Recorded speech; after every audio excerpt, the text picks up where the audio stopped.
Blue Force Tracker. Sebab kita buat navigation. So what's the point of Blue Force Tracker?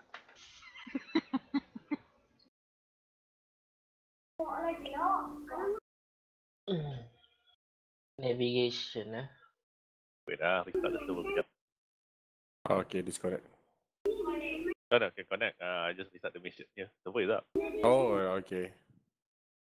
Kenapa aku nampak burung? Okay. Okay, kalau nampak burung tu kau restart balik. Agak-agak. Kau rejoin balik. Tapi Bye-bye.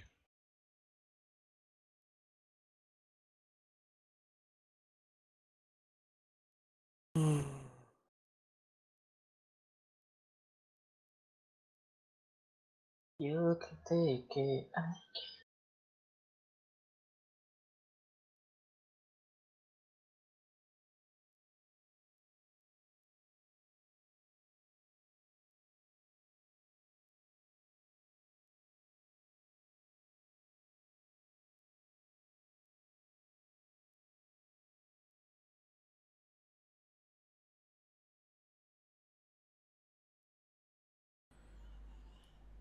Did my stream got disconnected just now? Apa tu?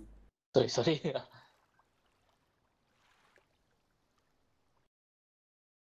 Kenapa aku start dekat receiving data ni? Restart balik, aku keluar balik, aku restart balik apa ni Arma aku terus. Oh ya ke?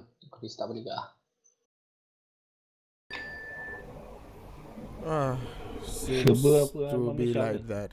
Harimau kental. Something is not right with Gamer my connection just now. Gamer So kental. it Gamer restarted kental everything. silap. Sama kental. Oh man, I think I know.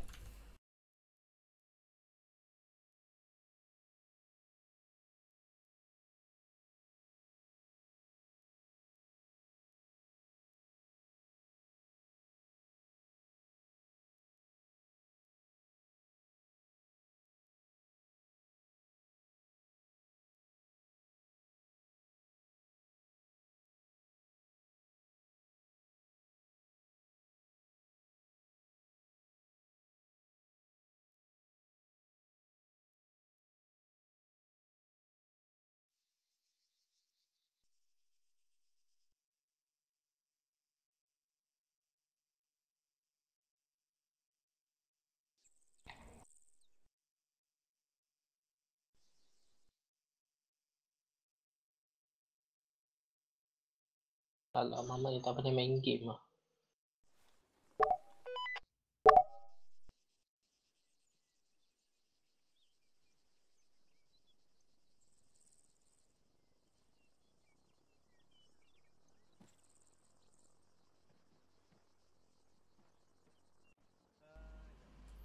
Alright, and we're in. 25. Rasanya lain okey lagi kot. Sebab aku punya ni pun tiba-tiba macam dia setting default, tiba-tiba grafik dia tak tahu tiba-tiba. You check you punya view setting semua.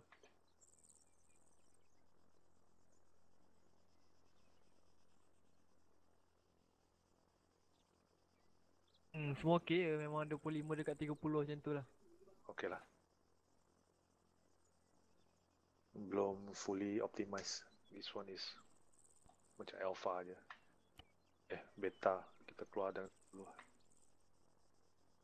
Hey Beh. Hi. Okay Beh. Go to the equipment box sana. Equipment and then take satu vest. Angkat micro dagger. Angkat. Make sure you got compass, micro dagger, map tools. Okay, copy. Angkat radio so. Radio kecil.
Radio.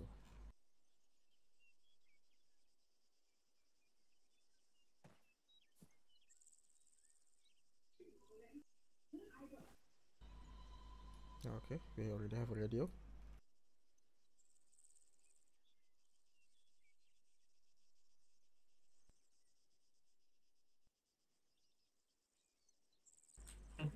Micro dagger, map tools lagi. Micro dagger, map tools. Make sure you got ada compass, radio kecil. Oh, okay. Okay, I got the compass. Important is that. Kalau nak sampai for space, use the chest rig lah.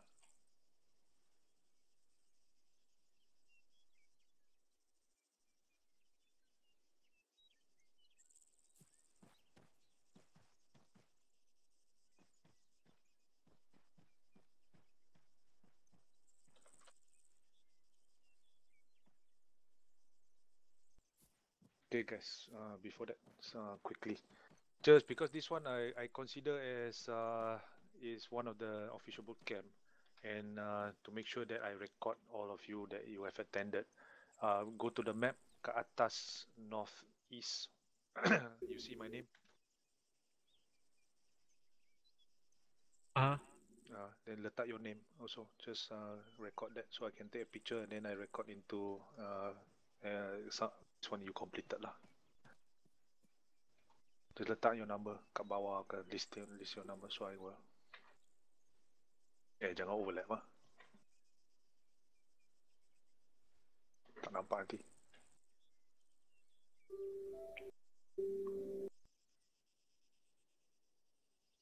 Oh, FPS gue. Terus lah. 9 je. 9. Yap. Aku 30. Paling sangkut pun. Tenang. Bagi dia relax dulu. Dia tak render habis dulu. Biar dia render habis. Bagi dia relax dulu. Using laptop lah. Yap. That's why.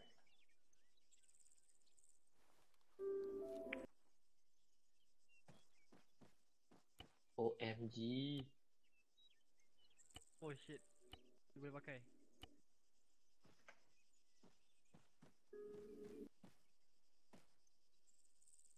This one, the map is not 100% optimized yet. Masih ada few things we need to do. So aku dengan MK is helping me optimize it, but for this purpose the release dulu lah. Roger. Gadget. Map tu take dengan micro dagger perlu tak? Yeah, just take map tools, micro dagger. Make sure you have a radio, small radio. Roger that. GPS kalau nak angkat lah, tapi try not to use because turn it off, don't turn it on.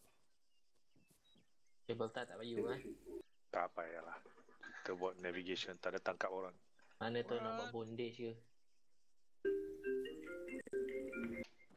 Guys, get your map tools. Get map tools. Get a micro dagger. Get a small radio.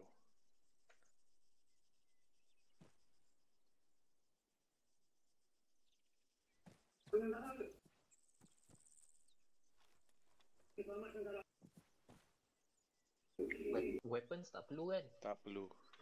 Tak payah serabut weapon ni. Tak payah kot. Macam mana nak keluar daripada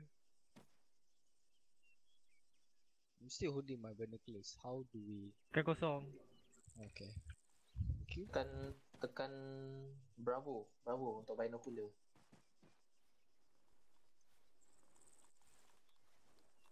Okay, wait. I will take a handgun. The rest of you don't have to. Because if we are doing a casualty recovery, I need to shoot somebody as volunteer.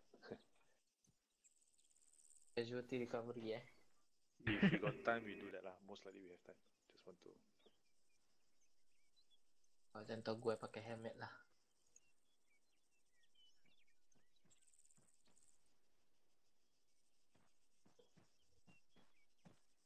Hey, Craig. Come. Go get your small radio. Oi, siapa tu? FPS masih rendering ah. Oh, siapa tahu, Crane. siapa tahu. Crane, Mic. crane. Crane, kat equipment bukan sana. Equipment, pergi arah sana. Radio jangan guna radio besar, guna just take a small radio ni, because nobody's contacting the big radio. Backpack tak payah, just take a small radio. Map, binocular. Backpack tak payah.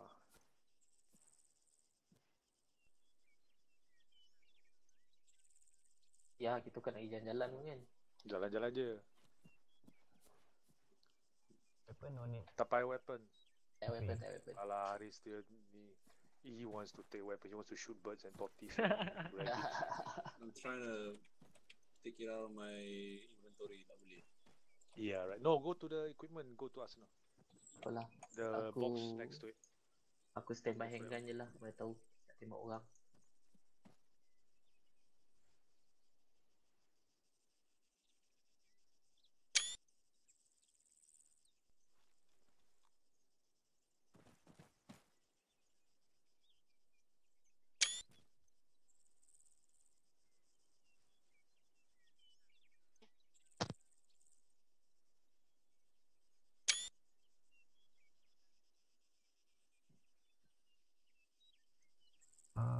Medic kena bawa ke? Ya. Medic tak payah dulu. Tak payah dulu.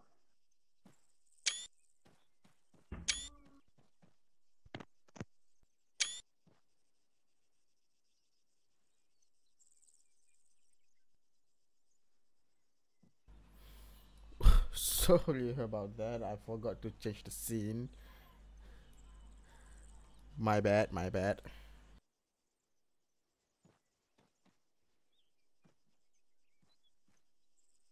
Kau siap, come over here. Ya Allah, kenapa dia nak vision pula ni? Tak.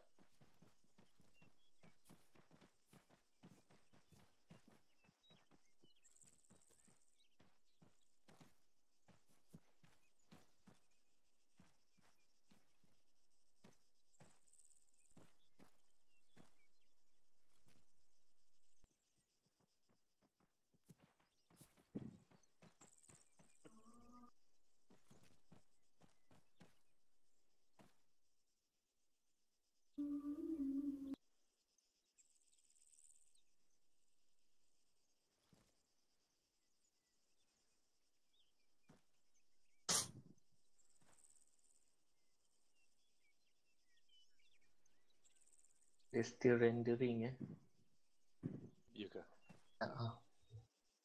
Tapi sekarang tengah stabil lah 25 okey lah. Kejap. Kau start streaming dulu. Some of them request I stream. Kejap.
Okay, everybody ready. Streaming is radio, so berapa sini? Oh, do me a favor. Those that belum buat lagi, I'm going to record this as a official attendance that I can mark you off. Sudah attend topik ini, which I've put into the syllabus. Masuk map, go all the way to zoom out northeast. You nampak nama-nama, letak you punya nama. Just put record your name there. So later I take a screenshot, aku boleh record and file as attended. Oh, okay. Copy now. Buka map nampak far northeast. Letak dalam Just global click letak Side channel. global lah. Global. global. Jom ah. Everyone else Side channel. Side channel lah. Masuk side channel.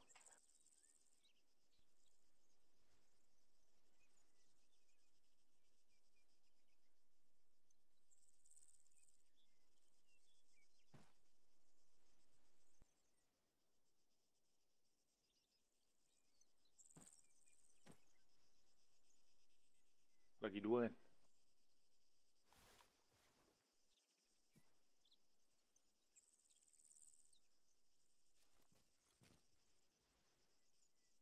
Siapa lagi tu? Two more. Missing two more. Haris. Haris. One more.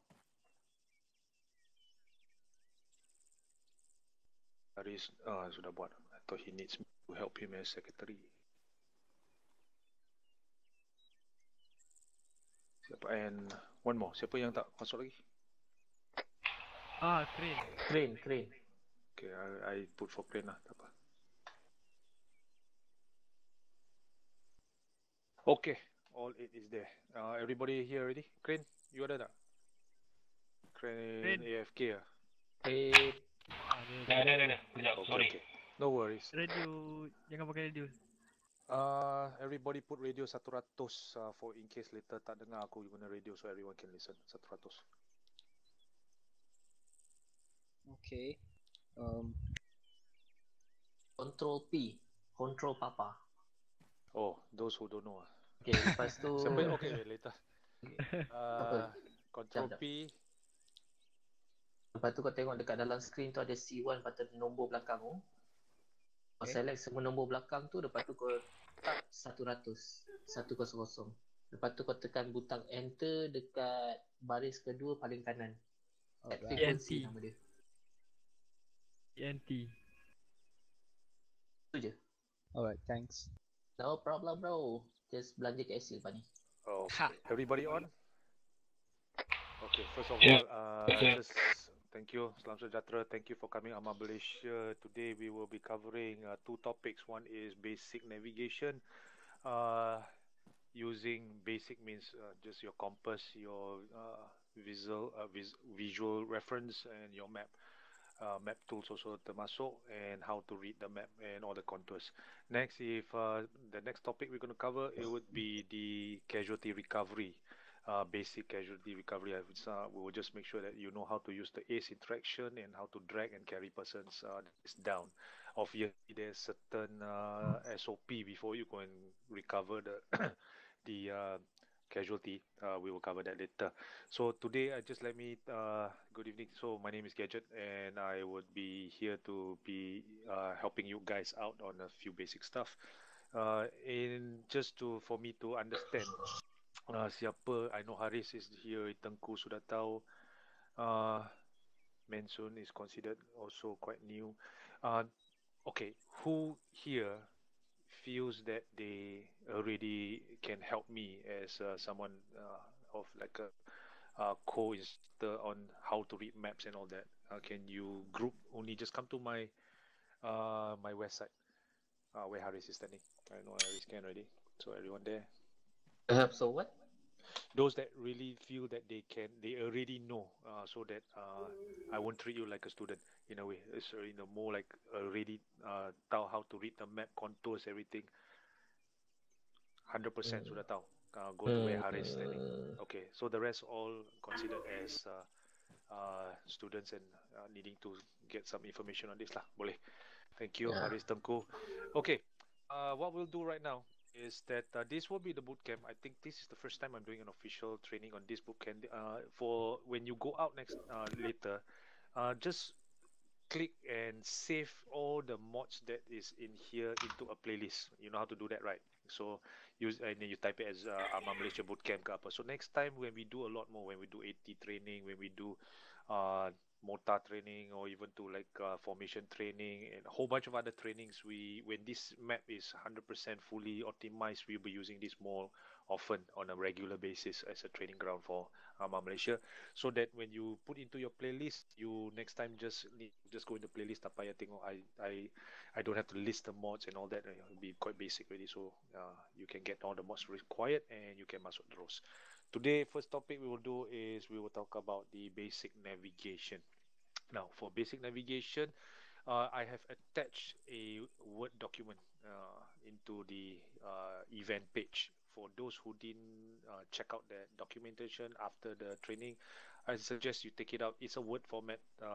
Save it into a folder for you for next time if you want to refer to it. It's also quite useful.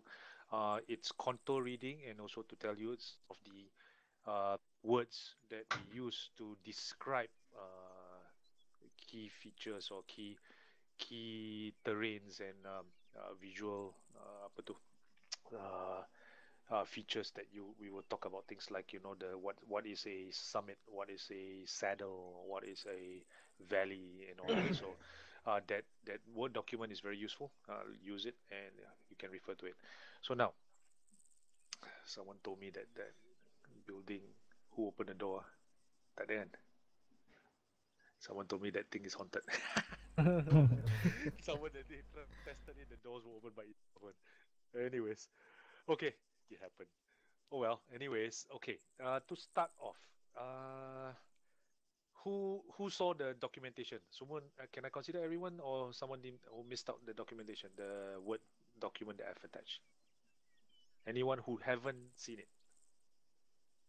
Oh, so everyone saw it. Okay, good. Then what I'll tell you is this. I will start off with I would describe it because right now that better still since I use go back to where your names are in the map. Okay, but draw a box. This one is Haris Munista, which is quite useful. I will draw a box as a scratch pad.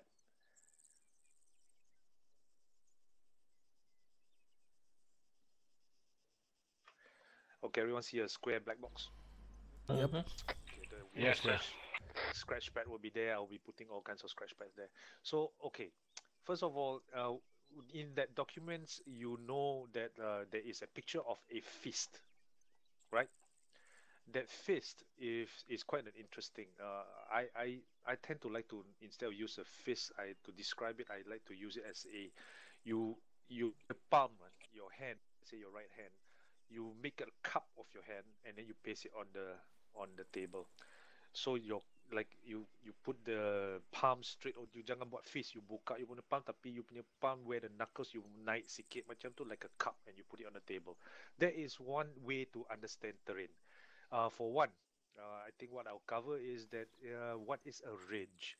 And a ridge, sometimes you will say what is good is because sometimes when we have to direct you, or even not to say navigation, but sometimes we will spot enemies and we will cry out, say, okay, we have two hostiles up on the ridge on northwest. What is a ridge? So if you don't know what a ridge is if you put your hands on the table like a cup, you notice all your knuckles. There's like 4 knuckles over there. So between the 4 knuckles, the knife on the tip of one knuckle of your index finger, then comes down and goes up to your middle finger knuckle, and comes down to the second last and down to your pinky knuckle. That whole line across the knuckles, that is called a ridge. So in other words, if you look at the scratch pad, right? You see that line, naik turun. That whole line, if you're facing it, that whole line is called a ridge. Okay, so everyone know what is a ridge now. So it's a terrain feature that if you look at a place, that's why sometimes we don't want to be standing in that ridge and skylining as a soldier, so that in terms of like enemy that can see you, you are literally sticking out like a sore thumb like that on the ridge, that you just stick out like that. That is called skylining. So that is a ridge. Okay. Now, other than a ridge, you would have a summit. What is a summit? Is the tip is the tip of any hill or any mountain or whatever. It's a very sharp tip. All right. So if you look at that, if it's a tip like this, the circle is a summit. Now, if you have a mountain that is almost like that, then I'm not sure. I don't think this is called a summit. All right. I don't think that's a summit. That, but the summit literally is this one. Okay, that is the summit. Okay, summit. Of course, there are other meanings. One is a collection of all the world leaders into one area. That's called a summit also lah. But literally, if you look what the summit is, it's a tip of any uh, mountain. All right. Now you have a summit. There is another thing called a saddle. Okay, a saddle is what Haris is pointing, right? This is a saddle. It's between two summits. Ada dua summit. It comes down and go up. This is called a saddle. All right. Now, anything that goes up and down, there's two saddles here, one here and one here. There's two saddles. So that's called a saddle. Now, this is the easy part to understand. Uh, Later on, I go to the Mac contours. I'll tell you how to find a saddle. Now, a valley is literally in between two high points. That okay, it's in between two high points, but it stretches out very long. It's not so. This is just like this is called a valley, but the valley is not just like 2 points. It actually has a few mountains that the valley panjang. Okay, so you have a lot of mountains. Okay, and that is a valley. Most of the time, valleys uh, usually you see sungai also lah, because that's where sungai will be most likely be in most of the time is valley. Of course, when it's dry and all that, you have wadis and all that. Those are what you call a valley. Okay.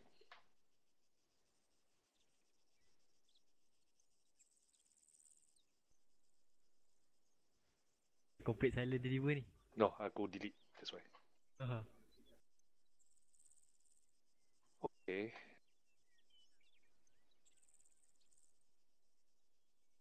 Okay. To this point, any questions on the names of the terrain features that I just mentioned? Ada apa yang you pernah dengar, you tak tahu ke, that you want to highlight so that we can at least give you an idea what it means? Ken, a question. What do you call like a relative slope downwards? Let's say you're in one location, and you just want to say that we want to go down this hill. So what is that? What is Okay. the term for that? The term for that is called a gentle slope. If it's a slide slope, it's not like like a cliff. Later we'll show you how a cliff looks like. A cliff means it's like almost like a straight drop, like everyone knows a cliff. But if you're going down a hill and it's the incline is like maybe about 20-30 degrees kind of incline. If you're going down, you call it a gentle slope. Even going up, you call it going up the gentle slope towards the summit at 4045. Get what I mean? So that's called a gentle slope. Or you Okay. can just call it a slope lah. But if just to be more specific, you call it a gentle slope. Why? Because when you call a gentle slope in the map, you can at least identify what a gentle slope is. I'll show you because the contours will spread out further. The contour lines will spread out further, and then you will know that's a gentle slope. I mean to say it's more of a passable terrain as opposed to like a very steep one. Right? Yeah, exactly. Okay. Then there will, you usually use the term elevation. So the antonym to that is, would you say depression? Is that how people relate to it? One moment, just give me 1 second.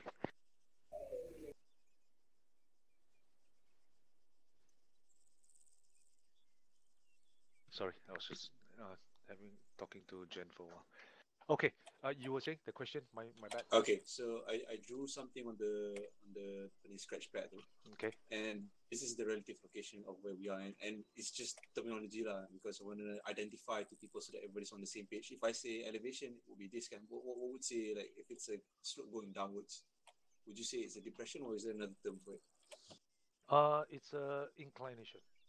Incline is a depression. Incline is going up, and going down is a what you call this? That's an incline.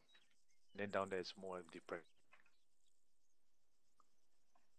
One moment, So you said that's a down. Well, in other words, if you really want to go into the most basic one, just say go downhill lah. Don't have to say anything, or go uphill. Very simple. Downhill, uphill. But if you want to talk about elevation itself, elevation is the height of where you are standing versus the sea level. So sometimes your elevation is 35 meters. The MSL, that is 35 meters sea level. So that's what elevation means. It doesn't mean it doesn't explain the terrain features. So let's say where you are standing right now. If you want to go up that incline, you can just say let's go up this incline, or you say let's go uphill and go downhill. Uphill. Make it simple. All right. Any questions else? Okay. If everyone no questions, let's start looking at maps and understanding some of the contour on the maps. Now, you zoom out your map and go to the northeast tip of Altis. You will see one area called navigation area. All right, you see that? LZ black. And then navigation area. I chose that place. Later on, we can just teleport there, and then we can do some quick exercise or some understanding. But why I choose that, you see there's a good area other than the northwest side. Also is quite interesting, but this northeast area, there's quite a lot of terrain features here, and it's not so flat as what it is, and it gives you a bit of variety to explain what it is. So now, for for this kind of terrains in the map, if you notice, if you scroll out and scroll in, right, on the bottom left Bottom right right. side, there's a what it calls a contour intervals of 5 meters, and then you have elevation in meters, and then of course the most important thing is that the distance between one end to another end is how many meters. If you zoom really out, the number gets bigger, because obviously you'll be seeing 500 meters from that end to that end. But if you go in really zoom in really close, it goes up to 100 meters, right? To go into 100 meters, you can further zoom into 50 meters. But let's okay, zoom it to the point where you see 100 meters. 100 Okay. meters. 100 meters, 100 meters. Zoom into the point On. where the contour intervals you see 100 meters. All right. Now, There's six levels of 100 meters. Which one? just go to the one right before going to 200 meters. Okay. Okay. Just go right to the one before going to 200 meters.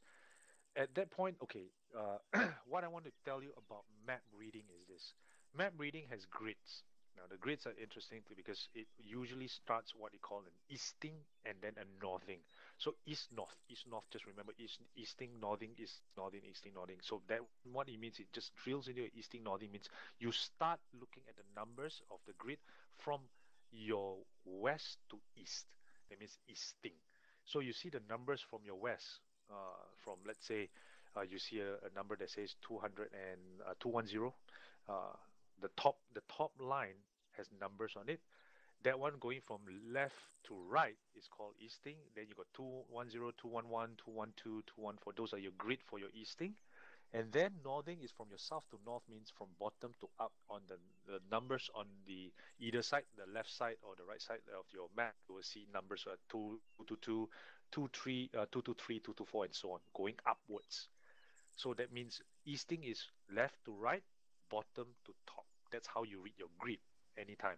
So if you want to say a grid, don't go bottom up the number and then write it is wrong. You start with, let's say I want to give a grid at this point here.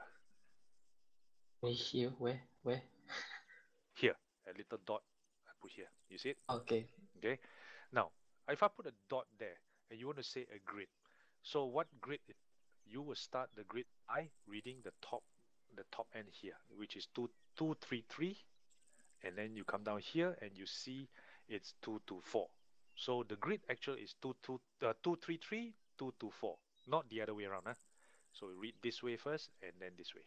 So that's how you give a grid. The grid here, it shows every square here, every single square here is 100 meters. Okay. So if you want to see from here all the way to navigation area, it should be about 1, 2, 3, 4, 5, 6, 7, 8, 9, slightly up. If it's slightly up, it's slightly longer. So it's about 9.5, that means 950 meters or so. It should be around there. All right. But if let's say you want to go from here to here, right? So easily it's a straight line. You will know how far it is by looking at the boxes. 1, 2, 3, 4, 5, 6, 700 meters. So between this and this is 700 meters. If you scroll your map all the way out, the boxes will become bigger boxes into. If you scroll all the way out, you suddenly see how many? About 8, 9 boxes there. So, so when you scroll all the way up, you see one big box here. That is 10 kilometers per square. That means this whole entire thing is 10 kilometers from left to right and 10 kilometers from north to south. So this is 10 kilometers. Go into it. You count the smaller boxes. You will count 10 boxes in there. Okay? Any questions so far? Okay. Ada kot. Tak ada. Zoom back to where it's 100 meters again. All right. Now, from here, you know your grid readings and all that. I would drag your compass that you see floating around. All right, there's a compass right now. You can left click on compass, bring it anywhere you want. Okay, I don't think you can see my compass, but in your compass, you will see the cover opening. Okay, you will see the north, west, east, south, the radial, and then you will see the penutup, the cover, right? That cover, wherever it's pointing, it's actually telling you, if you put it on a map, right, it will tell you where you are looking at. Now, let's say if everybody now just come out from the map, everybody look to the Arma Malaysia, at the end of the Arma Malaysia billboard, which is north, Press K. right? Press K. Okay, press K when you're outside to get your compass. All right. The compass has a little thin wire on top of it. You see the cover? The cover has a wire, the little line that sticks right from a vertical position. If you use that wire, it tells you exact position that you're looking at. Then that will be your where your compass will be pointing.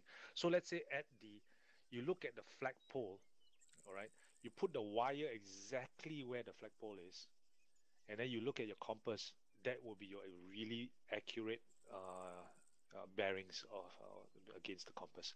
So sometimes for very far distance, you use this wire to get a very good point of what what you call it, the radials are or the bearings are.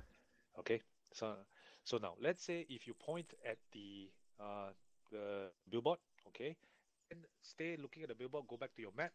You will look at you notice that the compass is now suddenly facing up north already, or slightly off north lah. This is very helpful because now that you know you're facing there, you can drag your compass anywhere in the map, okay? And let's say you drag your map to where the navigation area here, you drag the compass right over there, okay? So now let's say you're standing at navigation area, you know you're facing up north. Get off your map, you know that is north, but that means if you want to face wherever you want to face, you want to face, let's say, west, okay, face west, and then go back in your map, see how your compass change, okay? So that one actually tells you where you are facing, and it helps a lot sometimes for navigation, so that you know that let's say, okay, right now it's facing west, but let's say you want to, let me put a different color. Let me put red, blue. Let's see, put red lah. Okay, let's say you need to go to this area that I'm putting objective. Let's say here. Okay. Okay, you see a little red square somewhere around southwest. You see this one? Okay. Okay, assuming that now you look at the map, you know you're facing west, and let's say, you need to face that red cross pangkar there, and assuming, right? Okay, go out of the map. Don't you? Let's say you tak the compass, you tak bawa compass, you are naked, you're just wearing your clothes only. Okay, but at least the map has that compass regardless. So now you face slowly to your left, face without using your compass, face slowly, and then open your map again. Oh, I the pass, move back again, open your map, adjust sikit. Now I know where I'm facing already. Get what I mean? Yes. So you adjust sikit, buka map, tutup map, buka map, tutup map. You know where you're facing, and then from here you know that if you go this direction, you will hit. Just jalan terus je, you will know where you will probably hit the what you call that pangkar X already, and now you know bearings, and now you know where you're supposed to face. What you don't know yet is how far you need to walk. So now with the map, you can count. Like you take the compass away from navigation area, you count 1, 2, 3, 4, 5.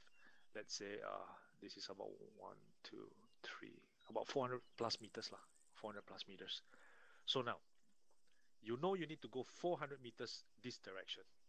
The interesting part about it is this is for knowledge purposes. In fact, in real life navigation, they do this also.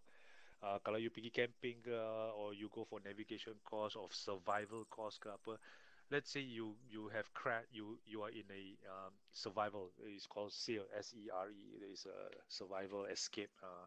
What else? Aris, what SERE means? SERE, escape, survive, something recapture, like and that. then Evasion, yes. So if let's say that the people who go through SEER training, that means literally you are in your underwear only, nothing left. So you navigate the skies, you know where you're supposed to go. Okay, for real training, in Arma purposes, if you are walking on a walking pace, right? And this one sometimes what it is also is for training during boot camps and training. Um, what you call it? Okay, no worries, Tengku. You can bring your kid also. We can teach him how to find the way to the kitchen. If you need to, let's say, totally, as also for point man, usually sometimes you have a compass man, a point man. In Vietnam, you have a point man because that person will be the guy with the compass and a map. He will walk. Today's time, modern times, everybody has a GPS. You don't really need a point man. But let's say you go back to games where we play Vietnam, World War II, you have a point man. A point man's duty is literally to navigate and bring the whole team to where he needs to go. All right. To be a point man, you know this direction. If you were to go 100 meters in front in Arma, if you're walking, when you're walking, you just count 100 steps. You will hit 100 meters. That means when you jalan on a walking pace, you know that tok tok tok tok tok. You jalan kan, you count 100 toks lah. That means 100 steps lah. That is 100 meters. If you are jogging, it shortens. It becomes 80 steps lah. And if you're really sprinting, it becomes 60. So this one, you can note it if you want to. On a walking pace, 100. That means you count 100 steps, you would have hit 100 meters already. So in real life, what they do is they will pick up stones or little pebbles into your hands, and every time they walk 100 steps, or they will count how many. In real life it's not 100 steps lah. In real life it depends you berapa tinggi ke berapa, but let's say for Arma, everybody standard, all Arma Arma personnel here is 1.8 meters tall, and then the steps and all that is all standardized. But in real life, what they do is that they would have known 100 meters for their personal thing, berapa steps they have to take. Usually what they do is they take pebbles, they reach 100, they drop one stone, and they will take 10 stones. Then every 100 meters, they drop one stone. Every 200 meters, they drop one stone. At the time they reach a certain point, they look at the hands. If, let's say, they carry 10 stones, they have dropped 9, they got one more left in your hand. They have reached 900 meters. That's how real life people do the navigation also. So for Arma, uh, you want to be point man, and in some missions where you don't have you only have a compass but you don't have GPS, that's how you do. Any questions so far? Nope. Okay, face the center again into the circle. Okay, now you know how to figure out really basic steps, distance, bearing, how to use the compass. Let's look at contours. Open your map, go back up there. And just now I was talking about summits. Summit is the easiest. Every number that you see around here tells you an elevation of MSL, meaning how many meters above sea level. The higher the number, obviously, the taller the peak is. Okay, so here there's a whole bunch of numbers. I would say the tallest one here around this area would be, yes, 121. So this is the tallest summit. Okay, the tallest summit is this one. So who can tell me what between a summit? Okay, now you have a summit. Who can tell me what is a ridge? Can you see a ridge around here? Nope. Anyone can point a ridge? That's a summit. Okay, there's plenty of summits. There's one here. There's one here. There's one here. This one? There. That's actually a small ridge. Yes, you have a ridge here. Correct. It's up from down 70, 70. You naik sampai 98, then turun balik and then go back up again to to 81, and you go back down. This one, it's a very big. Yes, you can consider this as a ridge, but to see this ridge, you have to be very far away. Far away. Hmm. So let's say you're standing at this place here, okay, 50 sini, okay. So from here you can see actually this ridge up, come down, and maybe if you're lucky you can go back up here. So this is actually a very small ridge. All right. Now what's a saddle? Between here. Yes. So that's the saddle. Naik, turun, up there. That's a saddle. Okay. So when you see contours like that, you will know. Okay, let's move to that saddle. Let's move to this ridge or whatever it is. Okay, zoom out a little bit. Can tell me what's a cliff? Cliff means, you know lah, it's like a from a tall position and it goes really a slope that is Ram. almost straight down. What's a cliff? Bye. Actually, cliff is actually the easiest to find. Fine. That's one way. That's one very strong cliff. Yes. Lagi? Any more cliffs you see? What about the rest? Yes. There's a good cliff here. This is a good cliff. Good cliff. And a lot of cliffs by the a lot of times you'll see a lot of cliffs near the shore. Yeah, this is one very strong cliff, but it's not as bad as this one. This one is very cliff. How you see is that the more padat the lines, the contour lines is closer together and a lot of lines. That's a cliff. Why? Because if you zoom really close to this area, right? You go to this point where you zoom into the point whereby you see 50 meters and then contour intervals is 2 meters. All right. So every between one line to the other line, one line to the other line is 2 meters. Right. So if they see 2 meters also, you will see already such a drop 2 meters to 2 meters. From this point here, I just give you a point. Tukar the thing back to dot. Okay, you see from this point here to the bottom point. See the 1 point here to 1 point here. Every line is 2 meters, so it's 1, 2, 3, 4, 5, 6, 7, 16 8, meters. 9, 10, 11. It's Shit. about 11 meters itself straight down already. You know what I mean? 11, Because there's 11 11. times 2, right? Times two. If you go really close, I count 11. If you go really close, that's 1 meter already. That's 20 meters. 20 meters, but the drop is every 1 meter per line. Oh, from this line to this line is 1 Okay. meter or 2 meter just now? This line to this line, if you it depends on where you scroll to. If you scroll really close sampai besar-besar, you see the contour interval is 1 meter. My contour interval is only, say is 2 meters on the side. Okay, if you scroll lagi, masuk lagi, can see 1 meter not? Tak ada. Until You 2 je. maximum 2 meter je. Uh-huh. How come I'm so special? I can go all the way to 1 meter. Yeah, I have 1 meter. Yeah, I also got 1 meter. Don't tell me it depends on it depends on rendering. Wow. Why can go to 1 meter? But okay lah, let's stick with 2 meter lah. Okay, 2 meter means every line, this line to this line is 2 meter. The intervals. Okay. Oh. So from here to here, you tengok dia punya distance is 50 meters. From 50 meters, that means from one end to the other end, almost 20 meters. About, I would say from this dot to this dot is about 25 meters or so lah. This distance is 25 meters. Okay.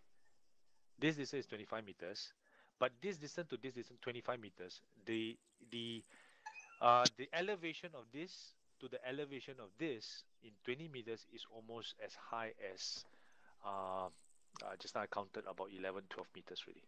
So in such a short span, it changes the elevation by 11 meters. Get what I mean? Uh-huh. So that means if you get a flat land, like let's say you go to Nidasos on the east side, southeast side, Nidasos, that whole this big town here, you see a lot of flat lands here, right? So from this line to this line, dia punya distance is almost 100 meters, betul tak? Right? The distance is 100 meters. But from this one to this 100 meters, you have just dropped by 2 meters only in terms of elevation. So your elevation is like almost like flat lah, because 2 meter je. You turun by 2 meter for that 100 meters. But if you go back to that cliff in 20 meters only, not 100 meters, in 20 meters you have dropped almost 11 over meters already. That means it's a very steep slope already. Of course, the more padat it is, let's say you really zoom down to this area, northwest, okay, and if you zoom really close to, let's say, as close as possible as you can, you will notice this one, is like a straight drop, right? Compared to this one, this is a straight drop. So that's cliff. So next time, what happened is there was one time, one of our mission, our pointman or navigator plot a course from one waypoint to another point. He actually plotted something that says, okay, from waypoint 1 here to waypoint 2, somewhere here. Okay, waypoint 1 here to waypoint 2 here. He asked us to go straight line. Voila, how to go? You know what I mean? So if you don't understand the map contours and you just plot a route for us, habis lah. There was one point where we hit there, we jalan, we hit practically hit a wall, and we get nowhere else to go. We had to turn all the way back, and then wasted almost a kilometer of all that. I think it's over 5 meters worth of walk. I don't know if any one of you were in that mission with me. Yeah, and that's how you plot. So if once you understand contours and all that, so you know how to at least plot a decent waypoint or Hello, route Marol. using valleys or gentle slopes and and if you move to piloting, yes, pilot, you can you have a helicopter, you can climb and everything. But if you're in a helicopter, it's modeled in Arma that sometimes when you reach a point here and you need to climb this hill, the helicopter that means you pull your throttle all the way to maximum, and the helicopter will suddenly climb in a very slow speed. It means you cannot move 100 kilometers rate. Suddenly it becomes 40 kilometers and the thing will climb slowly high. And in Arma, it also helicopter flights or more on helicopter flights, not so much of planes. It also it was modeled also the elevation. There was one mission in one map that we played almost 1,000 elevation one. This one you see 90 lebih 100. There was one map, I can't remember what map. The elevation, the number here was 1,000 something. Satu, dua is like 4 numbers. So yeah, Pakistan, that's right. That map, even though that map everything is around 1,000 over, elevation. The helicopter macam lembik tau. Because it's taken into consideration the elevation and the the how padat the air is. Helicopter cannot lift, and you add six people into the helicopter, the berat or the weight of the helicopter even made it even more harder to fly. That's why in Pakistan, the helicopter, the map of Pakistan, if you have a Chinook, okay, not so bad because the Chinook dia punya engine power is also modeled in boleh naik. But in the Little Bird, it was a failure. Every time we try to get to certain place, when we get hit by AA, the maneuver is teruk, we crash all the time because that elevation was 1,000 over and Little Bird susah with 6 orang duduk sana. So yeah, in terms of navigation, in terms of understanding contours, it really is just not so simple. It's not such a, it's good knowledge, but it's not just say, okay, not, I know how to read contours, so what? But it helps you when you plan out in different map, different missions. Any questions so far? Did I miss anything? Okay, valley, you have a valley just now.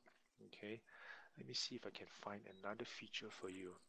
Obviously, the other feature is that if you click on the top part where the options are, where you choose the color of your what you call it, your markers as well as that, and then there's a far right next to the time, there's a time, right, 12 lebih and all that, the time there, 12:56 time. Next to it there's a certain you toggle max map, you put your cursor there, you see toggle map texture. Okay, you click one that has all the colors. Okay, the colors will tell you what you call almost like a satellite view lah. But if you really want to read contours, you click it into semua like putih, and there's some green patches. Now these patches tells you these are all other forests lah, other vegetations and all that. Whereas all the white colors one like here is all there's no vegetations. So when you talk about tree lines, okay, you sometimes you hear people run to the tree line. So let's say you start from, if you can come down to navigation area, LZ black, okay, go to LZ black, take out LZ black, and let's say you need to run to the tree line on the west where I've marked this area here. Tree line means at the edge of where the forests are. This is the tree lines. Okay, so sometimes if you guys are open, you will hear your what you call that, your SL, your PL say get to the tree line west, then we just run towards this side. Okay, tree line west. Sometimes you would have a route that actually ends up here. Wait, I'll show you. Okay, see the X, LZ black southwest. Okay, you stop at one tree line. So let's say everyone jalan here, and then you stop at tree line. You probably say, okay, we have reached a tree line, and what's next order? And then you hear PL or SL to tell you run to the next tree line, then you lari to the next tree line. So one by one. Usually, sometimes one tree line to one tree line is one person here. One squad will run first, then stop here, and then pusing balik and cover the next squad to cross that open space. Obviously, this is not a good open space because this is a very steep slope lah. But let's say something like from here to here on the west east side of just now that place, here to here, you get a good. This is just for explanation purpose. But if you ask me, is this a good place to cross like that? No, because this is a very steep slope. It won't be so easy to cross. You can, but it's not as easy. Okay. Okay. Now, what else? Okay. Now that you know contours, you know the forest, tree lines, the color, everything. Features on the map. The map is in Arma is really good in terms of the detail of it. You can literally see power lines, you can see towns, you can see houses. So if you scroll really close, let's see if I can show you. You go, okay, scroll out again, go back to Sofia, which is southeast, almost 20 clicks. Yes, Sofia there. You scroll out. Sofia, do you see this? And scroll into Sofia. Okay.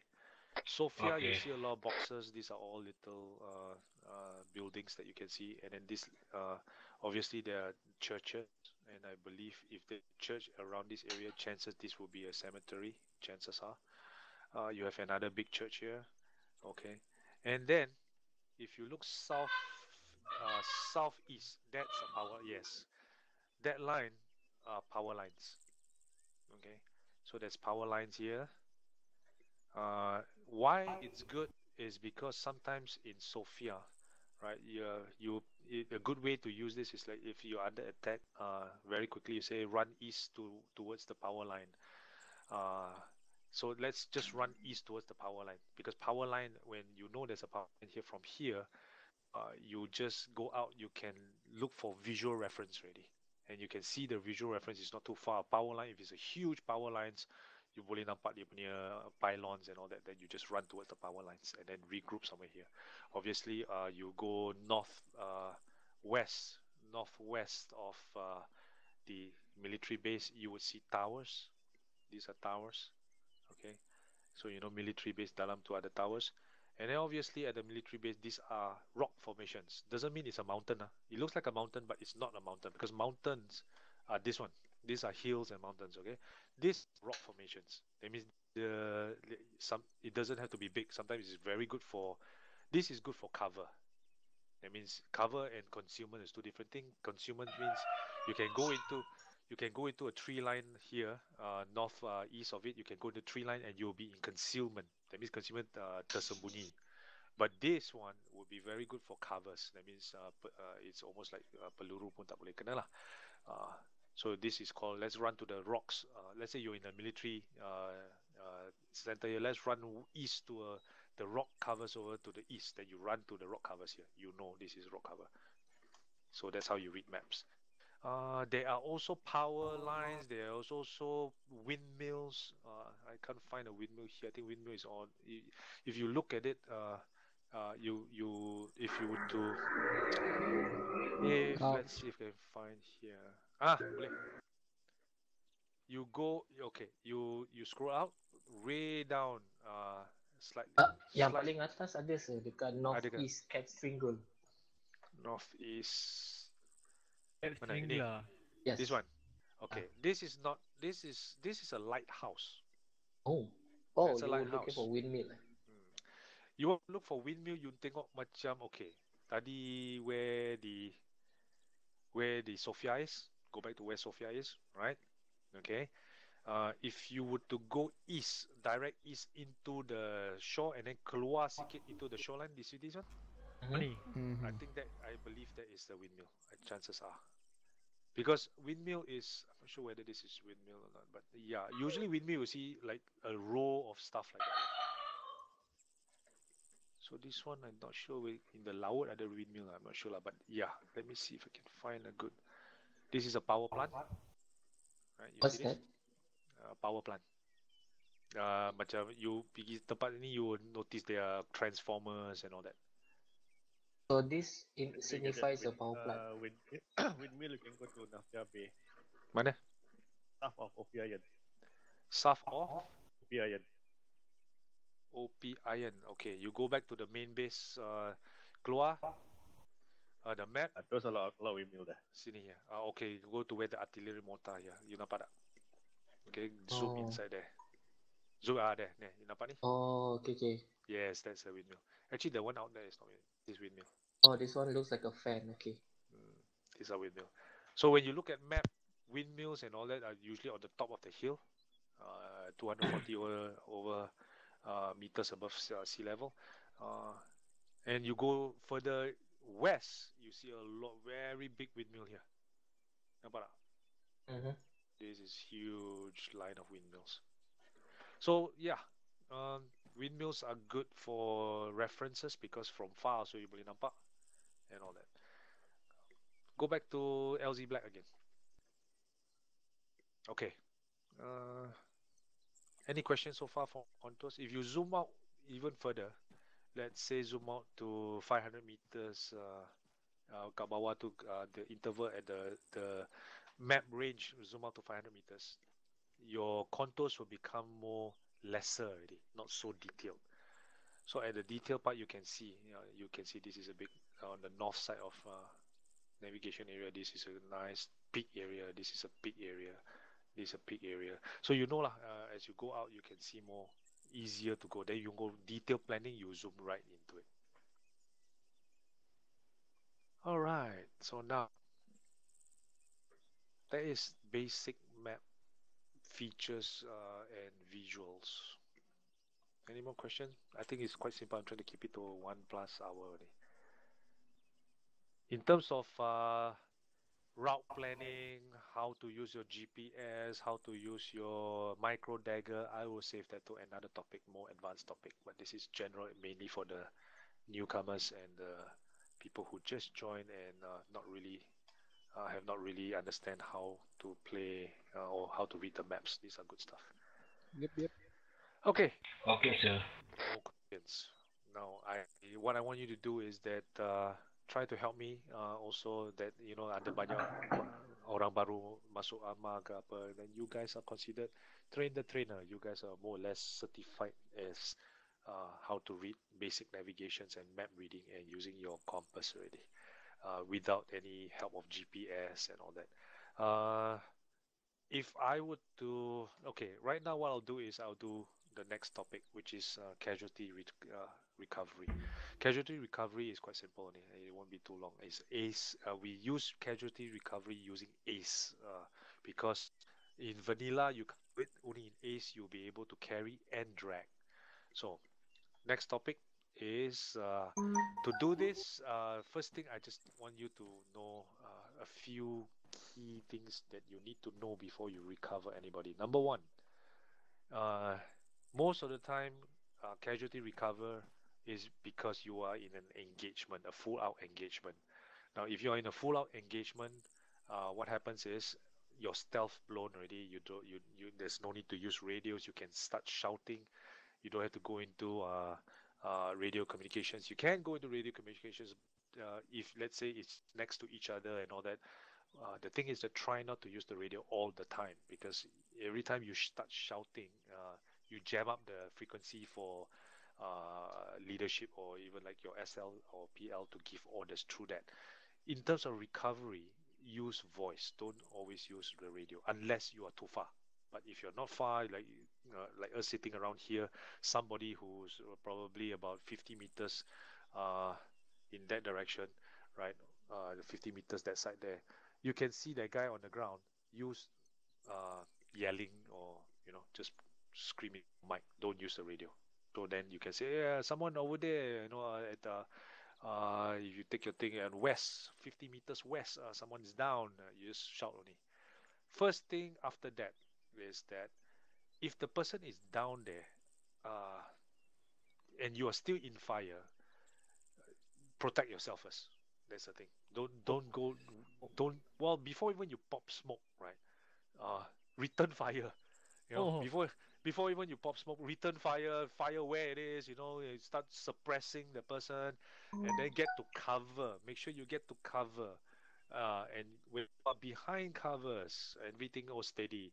Then and everything is already how you say stabilized. At least you are in control already.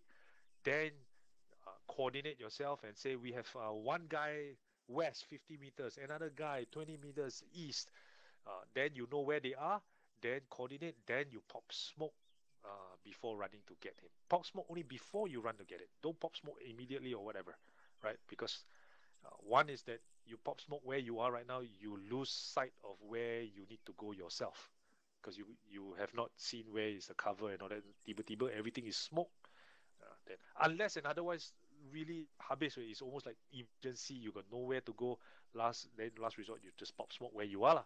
Then try to confuse yourself and confuse the enemy better than getting killed, right?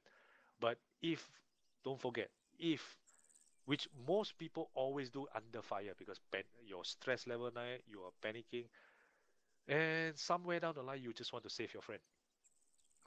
You run to him and then you try to drag him and you try to carry him, you kena tembak also.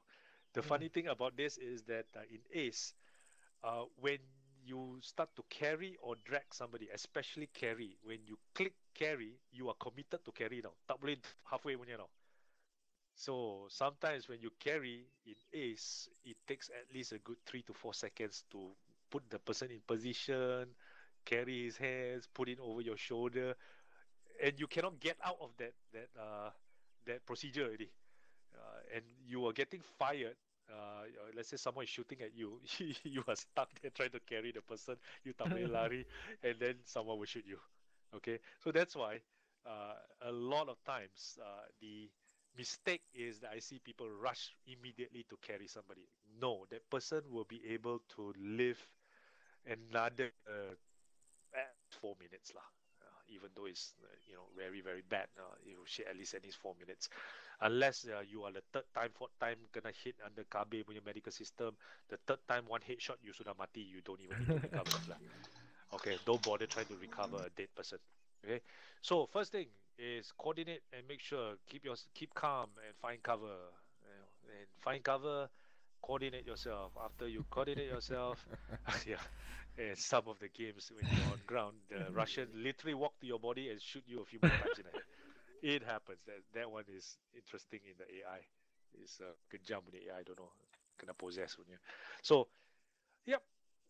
Find cover, coordinate yourself, oriented, get your situation awareness proper, then call out to people. We have people down where, how far they are, and then pop smoke. If you can, when you pop smoke, somebody lay down suppressive fire while the other person runs to the person to collect. If you have more than 2 person. If you are alone, pop smoke, shoot a few times, and when you shoot a few times, you suppress the enemy. AI enemy will duck and they will go prone. So when they duck and go prone, you have suppressed the enemy. That's when you run across, pick up your guy. To pick up a guy, what in Ace is that you have to press your your self interact, okay, and apa tu mengumpat mi ah? What is mengumpat ah? KB send me a message. Oh, mengumpat mi ah. Apa mengumpat? He said, Mengata complain. di belakang. Oh, Mengata, behind your mengata. back lah. Oh, he's watching. He's watching your stream. He's watching your stream. I tak mengumpat. I actually say KB punya Example. medical example, which is a good thing, which makes sense. Is really listening. Silakan, never go and text me. Okay, now if you want to pick up, press your self interact, okay, which is actually your, I think it's control windows, betul tak? Control Everyone windows. is the same, right? Control window at the how you say, at the you go to the person that's down, face the person, press control windows. There will be a menu that comes up, interaction there. There will be a menu that comes out. The menu usually will say carry or drag. Click on that, then KB forgives me and let me pass. Tilaka. Okay. Then you can carry the person, and then when you carry the person, you run back to where the cover is. We will demonstrate that later. One thing to note, if you yourself is hurt, that means in your own medical, you check that you punya kaki ke, or you are limping, or you are literally, if you're hurt, you cannot carry the person. You run there and you are hurt, you try to carry, dia tak ada keluar. Because you yourself hurt, you cannot carry. I think you can drag, but you cannot carry. Okay, drag, same thing. You be able to drag the person, and then you walk backwards, and then you can drop the person where it's. So what you do is carry the person or drag the person to cover. Now, what you do is you take him to cover, then you figure out where is the aid station, or you can call the medic or whatever. Okay. So don't forget, under fire, these are the few things that you have to remember. Any questions? Before we actually do an actual demo and let you try. Any questions? Can we smoke the center of that person? Say it again, slowly. I think your mic a little too close. You can hear mumblings. Sorry, can we smoke the person that wounded? Smoke the person that's wounded. What do you mean? Meaning throw smoke at him lah. Yes, you boleh. You can. Okay. first of all, where the fire is coming from, try to throw the smoke to the area where you basically is to block the enemy's vision to you. But when you go to the person that is what you call that is down, yes, you can throw the smoke at that person also. It's also good because then the enemy gets confused where exactly you are lah. But as long as you don't overthrow until you yourself cannot see the person, but just throw slightly off the person, not too like not on his body or anything. So at least you can see the person yourself. You know, you yourself get confused kat mana dia. Alright. Gadget, Manson. Manson. Okay, I just have I just kind of remember something lah. For dragging also, if you are injured on the legs, you can't actually move. Yeah, you can also. Tak boleh. Yeah, there are So in other certain- words, simple thing. If you are injured yourself, unfortunately, you cannot save your friend. Yep. And then for throwing smokes, yes, it's a first thing you have to do before you move to recover your friends. But in certain cases, I noticed we have to check the wind direction first. Yes. Because if we throw a smoke directly to, maybe we saw an enemy direct front of us, and we throw the smoke directly in front of us, we Tapi thought dia pergi arah we thought it's going to bloom there, but actually because of the wind, it only blows to the side, and you are still in the open. Yep. So wind speed too have to check lah, and the wind direction. Well, if you throw one smoke already and you see the smoke is like almost flat, it's going in one direction. All right. When it's when it goes down and then it goes flat, you know it's very high wind already. Don't waste any more smoke lah. No point already. What I shift K. Yeah, what I did you can- normally yes, you can is do shift shift K, and I check the wind direction and speed first. Speed is the berapa, how many dots you have. Yes. Dot means very slow. If 3 dots means very heavy wind. Yep. I If think each for dot those, is so say again. I thought each dot is about 5 or 10 knots. I'm not sure lah for Arma. I don't know the. Yeah, I think got to read that up. I no idea. Anyone knows? Haris or anybody? For aviation, I I know was told one. 5 knots.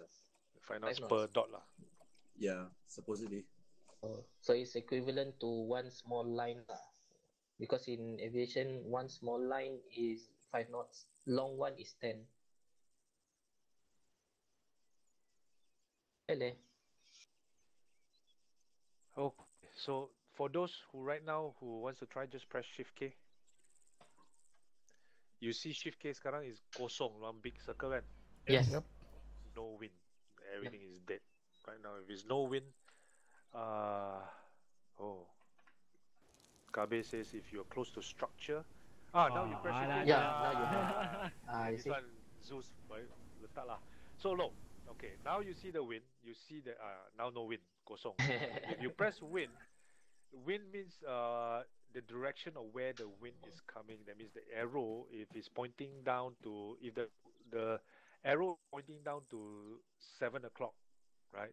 If the wind is the arrow is pointing to 7 o'clock, means the wind is coming from 1 o'clock or 2 o'clock. Yep. Okay. Any more questions from that? Okay, no questions. Who wants to demo? Haris, can I shoot you in your? Yeah. Okay, I think let me go and change to.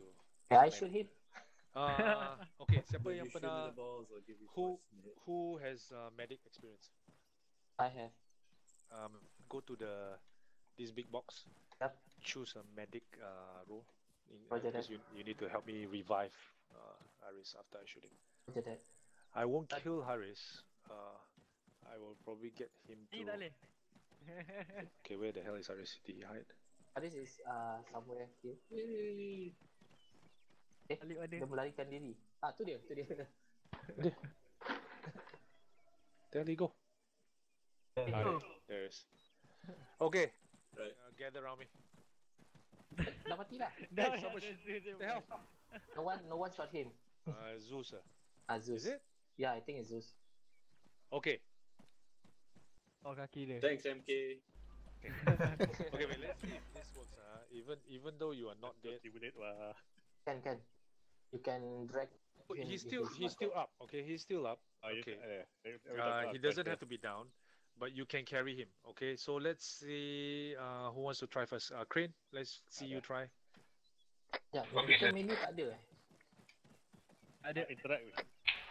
Oh, as interact je. Okay, copy. Go down, kneel down, and then look at Ace interact him. Then press your control and Windows. You would see carry, and then move your mouse to carry, and then carry him. Boleh tak? Tunduk sikit crane kalau jauh. You Kena can melutut. kneel. Aim at the torso. Elok pakai first person, jangan pakai third person. First person ke? First person, aim kat torso. Go first person lagi senang. Lepas tu is interact. Is interact, cari interaction. Ada tak? Dekat celah-celah pinggang. Carry? Tak boleh. Ada selection je ni. Selection. No, jangan pakai control Windows. Tekan Windows saja. Windows saja. Windows je. Windows, aim dekat body Dah, dia. yang lain Yes. Yang lain lari Jangan jauh. risau, Sebab tekan kalau Windows banyak tu. sangat menu Oh, keluar. Windows, not control Windows. Sorry, that one is self-interact. So Jangan risau tekan Windows tu, dia takkan keluar daripada game ni. Jangan gerak kalau masa kau tengah angkat tu, jangan gerak. Kalau dia bump and Haris akan spawn. okay. Laut. Now you are up. Try jalan sikit and move towards the there. This is how you carry the person to safety. Jalan Crane. Continue to move. Yes, sir. Boleh move? That's how you run. Boleh. Okay? Boleh ya? Now then after that stop and then self-interact. There's a mouse screen lah. The mouse ada interaction kat sana. Yeah, release, left click. Release. Okay. Now I want you to try dragging him. Crane drag him. Okay, kalau boleh kan, bila someone nak try drag atau pick up the injured person, ada person jangan pergi dekat sebab bila dia buka interact menu, banyak sangat menu keluar. You get interaction with other people. So Why not let them partner up and tukar-tukar Try out, carry. Yeah. just try this first now, and then after Crane you drag already, then you partner you guys. Dapat tak crane? Actually, can you Ya, kita cari dekat dia punya ni. Pinggang. carry and drag Kalau someone kaki dia who's not patah hurt? pun dah boleh tarik dah sebenarnya. Tu je. Yes, dah boleh dah. Okay, drag. Kau bergerak. Jangan bergerak. Masa dia angkat. Jangan bagi dia finish dia punya Animation dulu. apa tu? Kat atas tu ada satu line kan, dia akan nakkan dulu. Jangan gerak. Base to line. Okay, bila habis dah with pun this, tarik. yes. This is how you drag the person. Okay. Can drop him now. Okay. And Haris is up. Okay, the difference between carry and drag. Carry, you notice dia punya commitment to carry itu lama, but you can run faster. You can move him faster, but to carry it takes a longer time. So in engagement yang quite hot, you will drag him because the dragging punya interaction is shorter. So you need to get out of the place. But unfortunately, dia punya downfall is when you drag, your movement to the cover is slower. So this is where your discretion lah. If you're under fire, I suggest you drag, even though it's slow. But if you have the time and you need to go very far, and and someone is suppressing you, then you carry. Then you can lari very far. Okay. So let's let you guys tell you what. I think that is the end of the actual bootcamp to teach you how to do Lagi carry. satu. Nak masukkan passion dalam kereta. Nak apa? Masukkan kalau contoh ada orang Location and pengsan. unload. Macam Yes. H&M tu. Okay. Okay. Thanks. Let's do that. Let's go here. Sekejap. Yep. Tanya, masa kita drag ataupun carry, sebenarnya kita defenseless lah, kan? Yes. Betul. But the person on that's dragging boleh tembak tak? I'm not I sure. think the dragging Boleh punya sebenarnya. boleh. The Yes. dragger can. The person kena drag pun dia boleh tembak. Oh. Bila Okay. carry tak boleh. But as the carrier or the dragger, you tak boleh because both your hands are too busy. You tak boleh do anything. But dragging, the person that is being dragged boleh tembak. But I believe you need boleh tembak you punya pistol saja. Kalau you tak ada pistol tak boleh. Oh. Of course, the carry part, the person being carried and the carrier both cannot tembak. Bukan apa, masa kalau kita ada teammate, apa dia boleh cover kan. Boleh. Kalau kita dengan apa yang down tu dia, payah sikit lah nak defend. Betul. Kalau ada dua orang saja, you are the carrier, at least the person boleh at least buat some, but tapi dia boleh guna pistol sajalah, better than nothing lah. Okay. Oh, okay, saya copy that. Okay, let's go to the. Tepi ni. Come here. Now, same thing. Haris has to be down again. Zeus nak buat ke atau nak saya buatkan? No. For this one, better not use player. Yeah, aku buat AI. Yep. Because once he's inside, there's no way to get him out. For me to get him out, unless boleh lah, you guys get him out. Boleh. But you cannot. But can you knock Haris out? Yeah. Belum Okay. lagi. Lock him out. Same thing. When you go, let me say, don't pick him up. Maksudnya belum lagi. Belum. Okay, now dah. Jangan. Dah. This one sama, you pergi dia punya torso, and then what you do is instead of carry or drag, you tengok load. Choose load, and then the load ada lagi satu keluar dia punya vehicle punya nama. So when you do that, you will load him there. Okay. To take out, unload sama. Go to the vehicle sini, interact. You will see the interaction. You will say passenger. You go to dia punya nama you want to unload. That's what you do. Understand? Okay, you guys try. What we'll do is Crane, you try first just now, so you can have full, and then after Crane habis, then I'll break you to groups. Then I'll end the course officially, and then I'll leave it on. You guys practice on each other. Okay, Crane. Unload. Press the interaction. Interaction ada kat atas belah kereta. Interaction to the vehicle. Vehicle, huh? Vehicle interaction. So vehicle, interact with the vehicle, then press apa ni? Go to passenger. Pergi passenger, pergi ke nama dia, lepas tu antara unload ke kotak. There you go. That's it. That's how you unload. Load sama. Load is different. Load, you go to the person, you interact the person, it will say load. Then when the load comes, it will tell you load which vehicle. Then you choose that vehicle, dia akan masuk the vehicle. All clear? Copy, sir. Okay. Thank you. All clear. I will officially end, and you guys are all considered as certified for topic 26, 27, I believe, under navigation and casualty recovery basic. So thank you for coming. And from here I'll end, but we'll leave it to you to pair to each other and do practical. Okay? Before that, any question tak? Ada apa-apa dah mau tanya tak? I got a problem with my something with the control window thing. Self-interact. Okay. Self-interact means if you interact yourself, that means check your own health, everything, you press control windows, left control, and then the button next to it is the window button. Then you will see a list. That one is self-interaction. That means interact on yourself. You have your equipment, you have your own medical, you have how to, medical menu that you cure yourself. But there's an interaction button. That means you interact with vehicles, interact with other people. You just press the Windows button only. But to press the Windows button, you got to go to that person or the vehicle or even to the an object. Keep the Windows pressed down. There will be a icon that says interaction. Move your mouse to the interaction. Pergi sana. And then from the interaction, you will have choices of what to do. Be it load, carry, drag, or even the person's medical. That's how you actually stabilize his medical. So that is the interaction button, which is the window. Okay.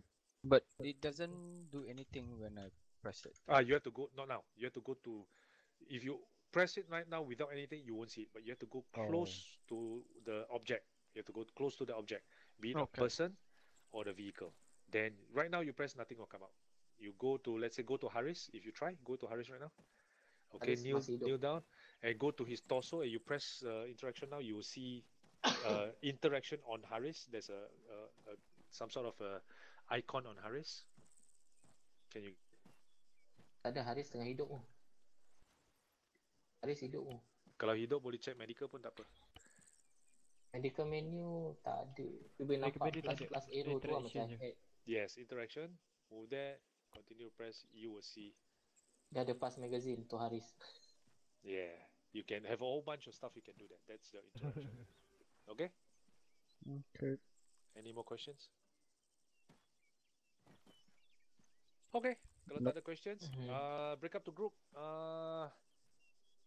Let's say Mansun, can you take Bear?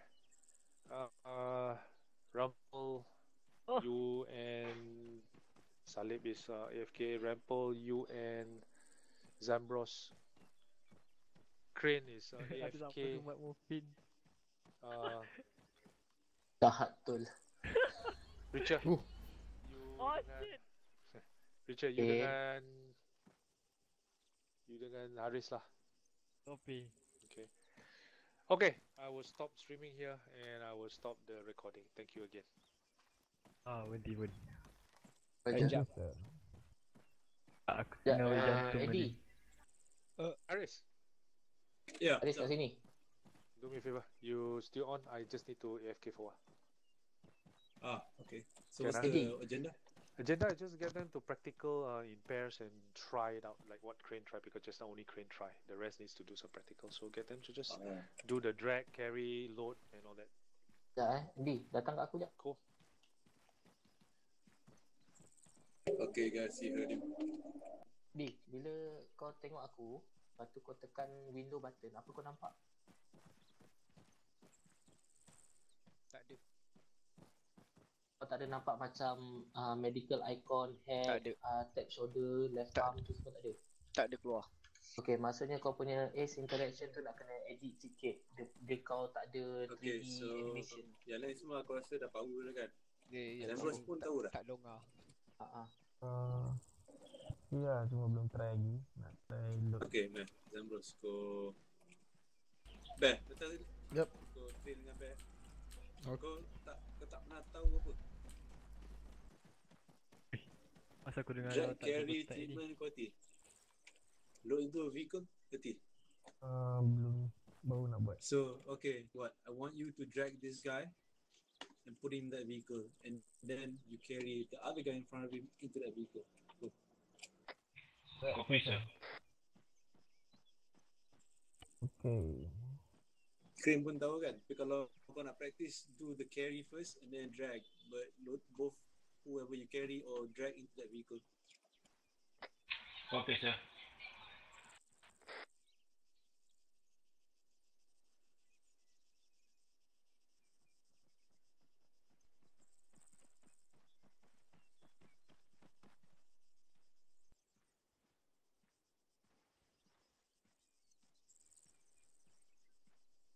Okay.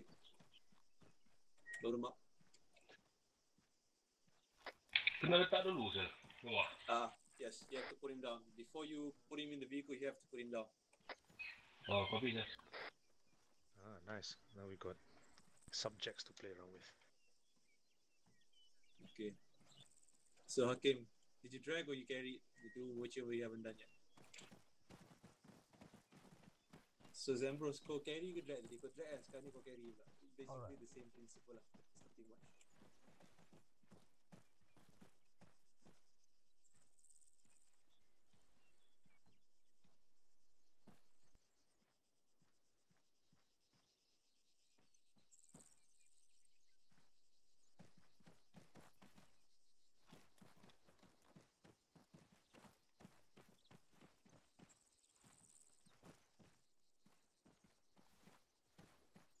Dah.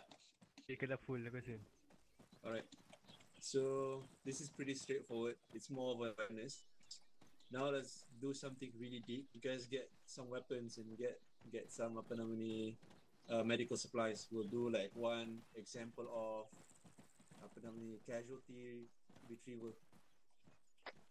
Copy set, sir.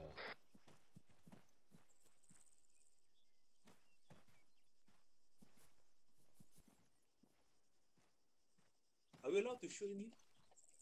Let's try it.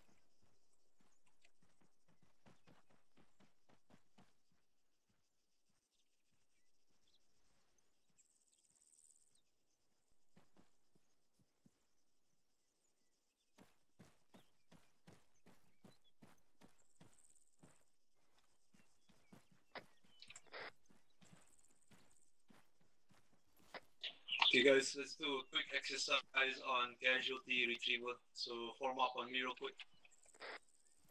Get some guns and some apa nama ni, medical supplies.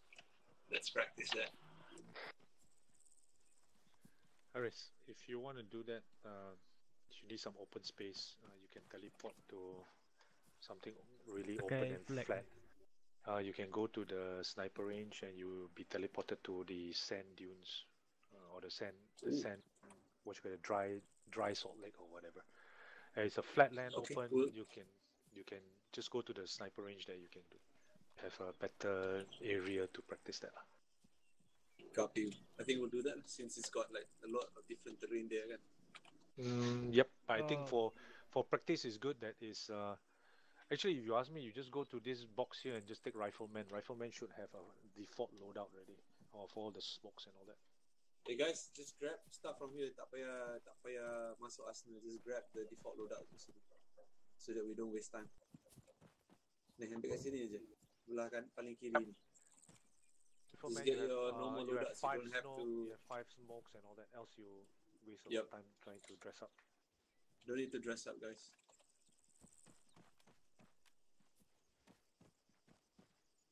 And go to the flag, and then you can choose lah. I think good place will be the sniper range. Copy. Mediting semua ambil ya. Apa dia? Bawa semua barang untuk treatment. Aku rasa semua beli PAK. So check kalau tak ada PAK, bawa PAK sekali. They going to Ambil dalam practice kotak ni, some kotak sort of besar ni. Ambil actual as a medic. demo on Roll people. medic. That means they will pop smoke, start shooting. But the default one has everything, right? The default loadout. Default rifleman, scroll. rifleman has smokes and nampak rifles medic. and everything. But someone can be a medic if you want. What you can do is, let's say at that place there, I don't think I got a road. You can always go to the flag, come back here, get a cuba kau tengok. medic loadout. Can you stick in front of us southeast? I can just drive them to those trees and then we'll do that. It's much easier. We'll shoot on the southeast side so that we don't shoot towards this direction. Okay, up to you. No problem. Yep. Aku rasa aku punya Then we can get like gear and stuff. apa nama ni? The plugin problem is either plugin have problems ataupun no, is either the mods ada problem ataupun aku punya keyboard ni ada issue. Itu aku risau agak tu kalau keyboard ada isu. Cuba kau tengok under, let's see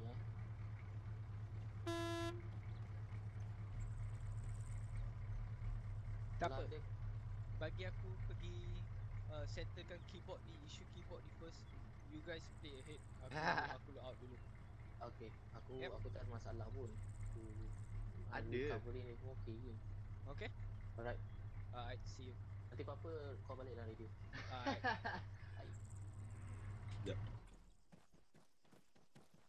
Okay, Zambros, jom. Don't take too long. Bear, are you there? Let's go.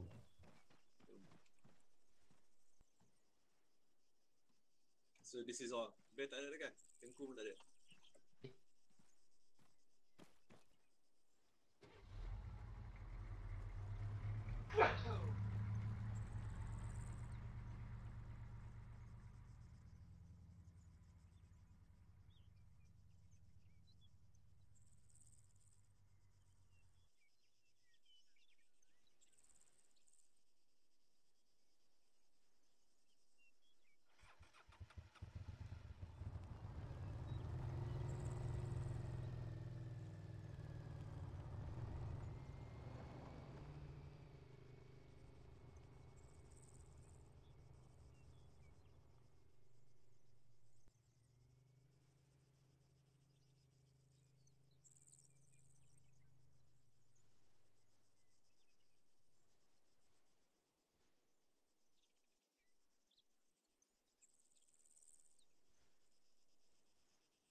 everybody go.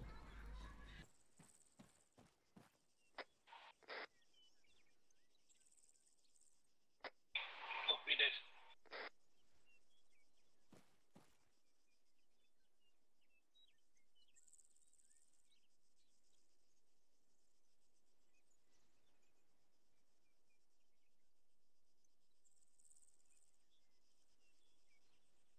From the team, maybe the squad leader, the fire team leader has to determine what to do next, which is, okay, where do I want to pull back my casualties, right?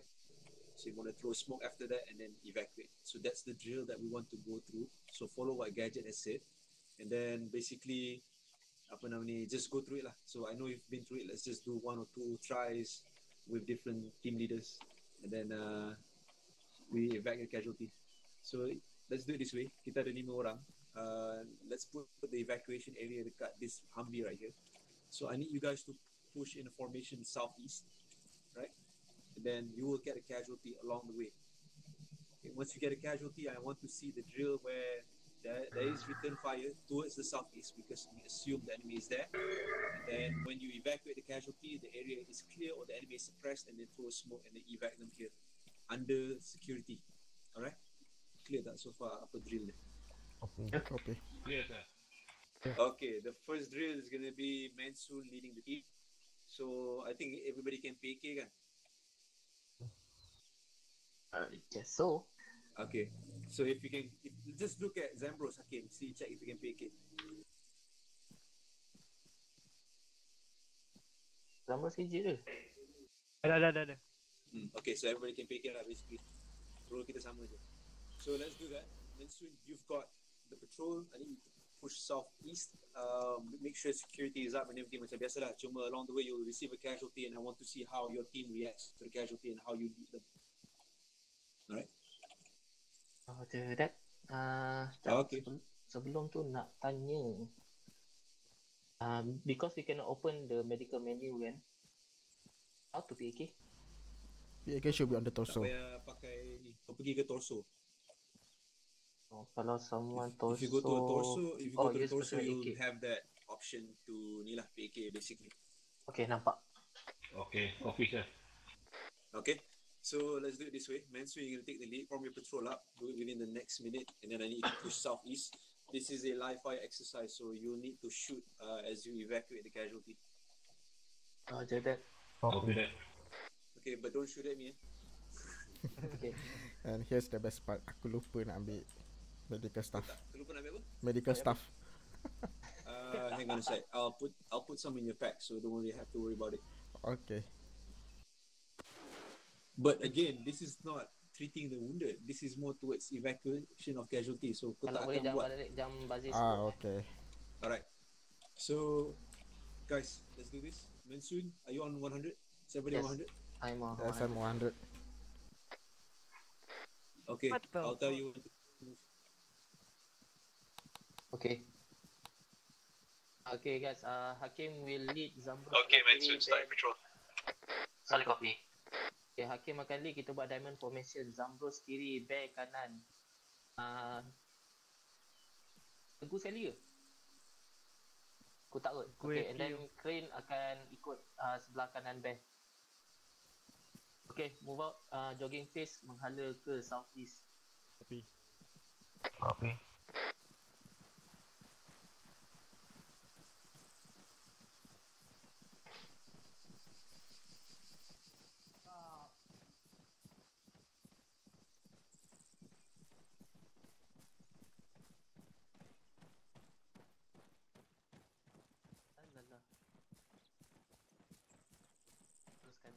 Teruskan je jalan, tak ada masalah.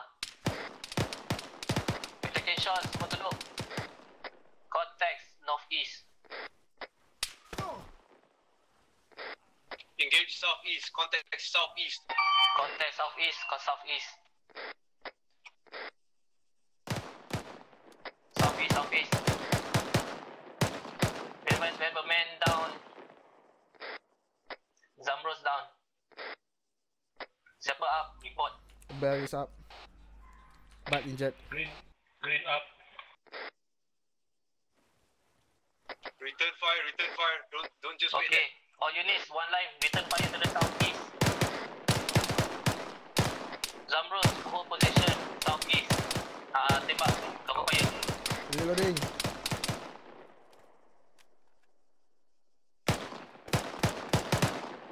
Okay, standby. Off smoke, depan arah southeast. Reload.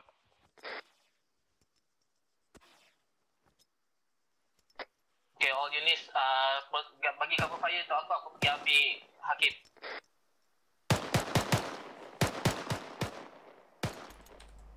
Reloading.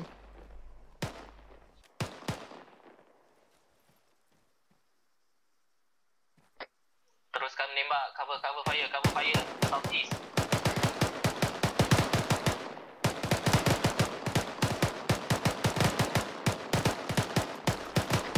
Okay, 2x2, kita reverse ke belakang.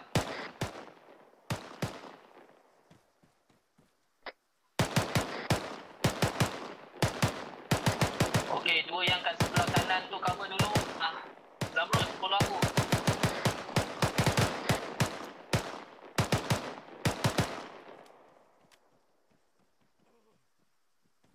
Okay, Zamrud, kau pergi ke position ni, cover fire depan tu.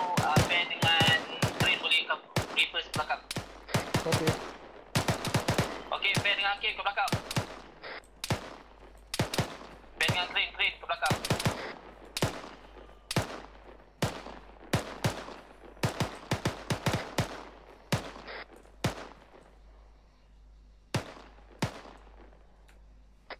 Okay, bear dengan crane set up cover fire untuk terus ke belakang. Crane belakang je.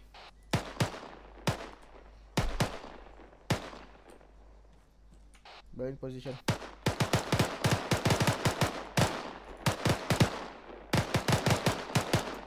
Smoke out, break contact. Smoke out and break contact. Okay, Zamrud ke belakang lagi. Okay, Zamrud set bagi cover fire untuk round 2. Yang lain belakang ke belakang.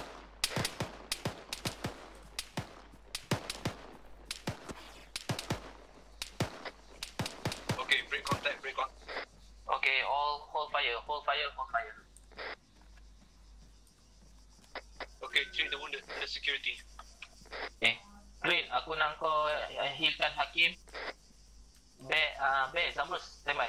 Zamrud tadi kau kena tembak kan? Copy. Yes, kami. Okay, Bear untuk healkan Zamrud. Zambros mana? Dekat sebelah kiri. Okay. Okay, work with tourniquets first. Make sure you tourniquets his extremities kalau casualty is significantly wounded. Tengok, kalau dia tanda kuning, dia okey lagi. Kalau dia merah, sebaiknya kau tourniquet je lah. Make sure dia tak berdarah teruk.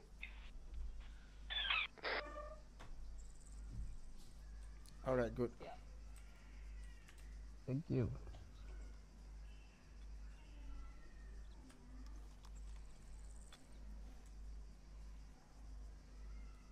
Teruskan Green.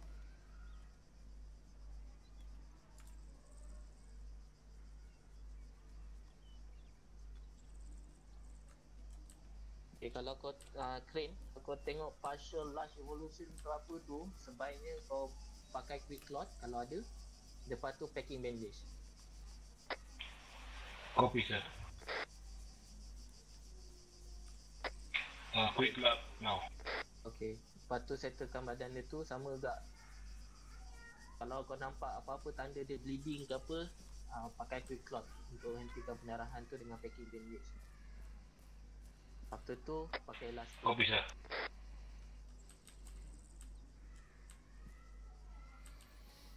Zambros, kau ada sally nak? Terus shoot Hakim. Sorry. Clean.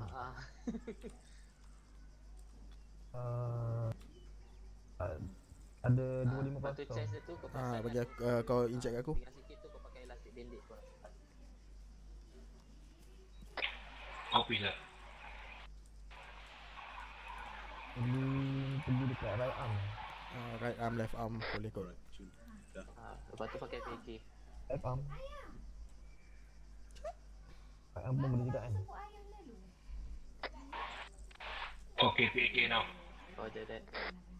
Okay, giving Kalin. Okay.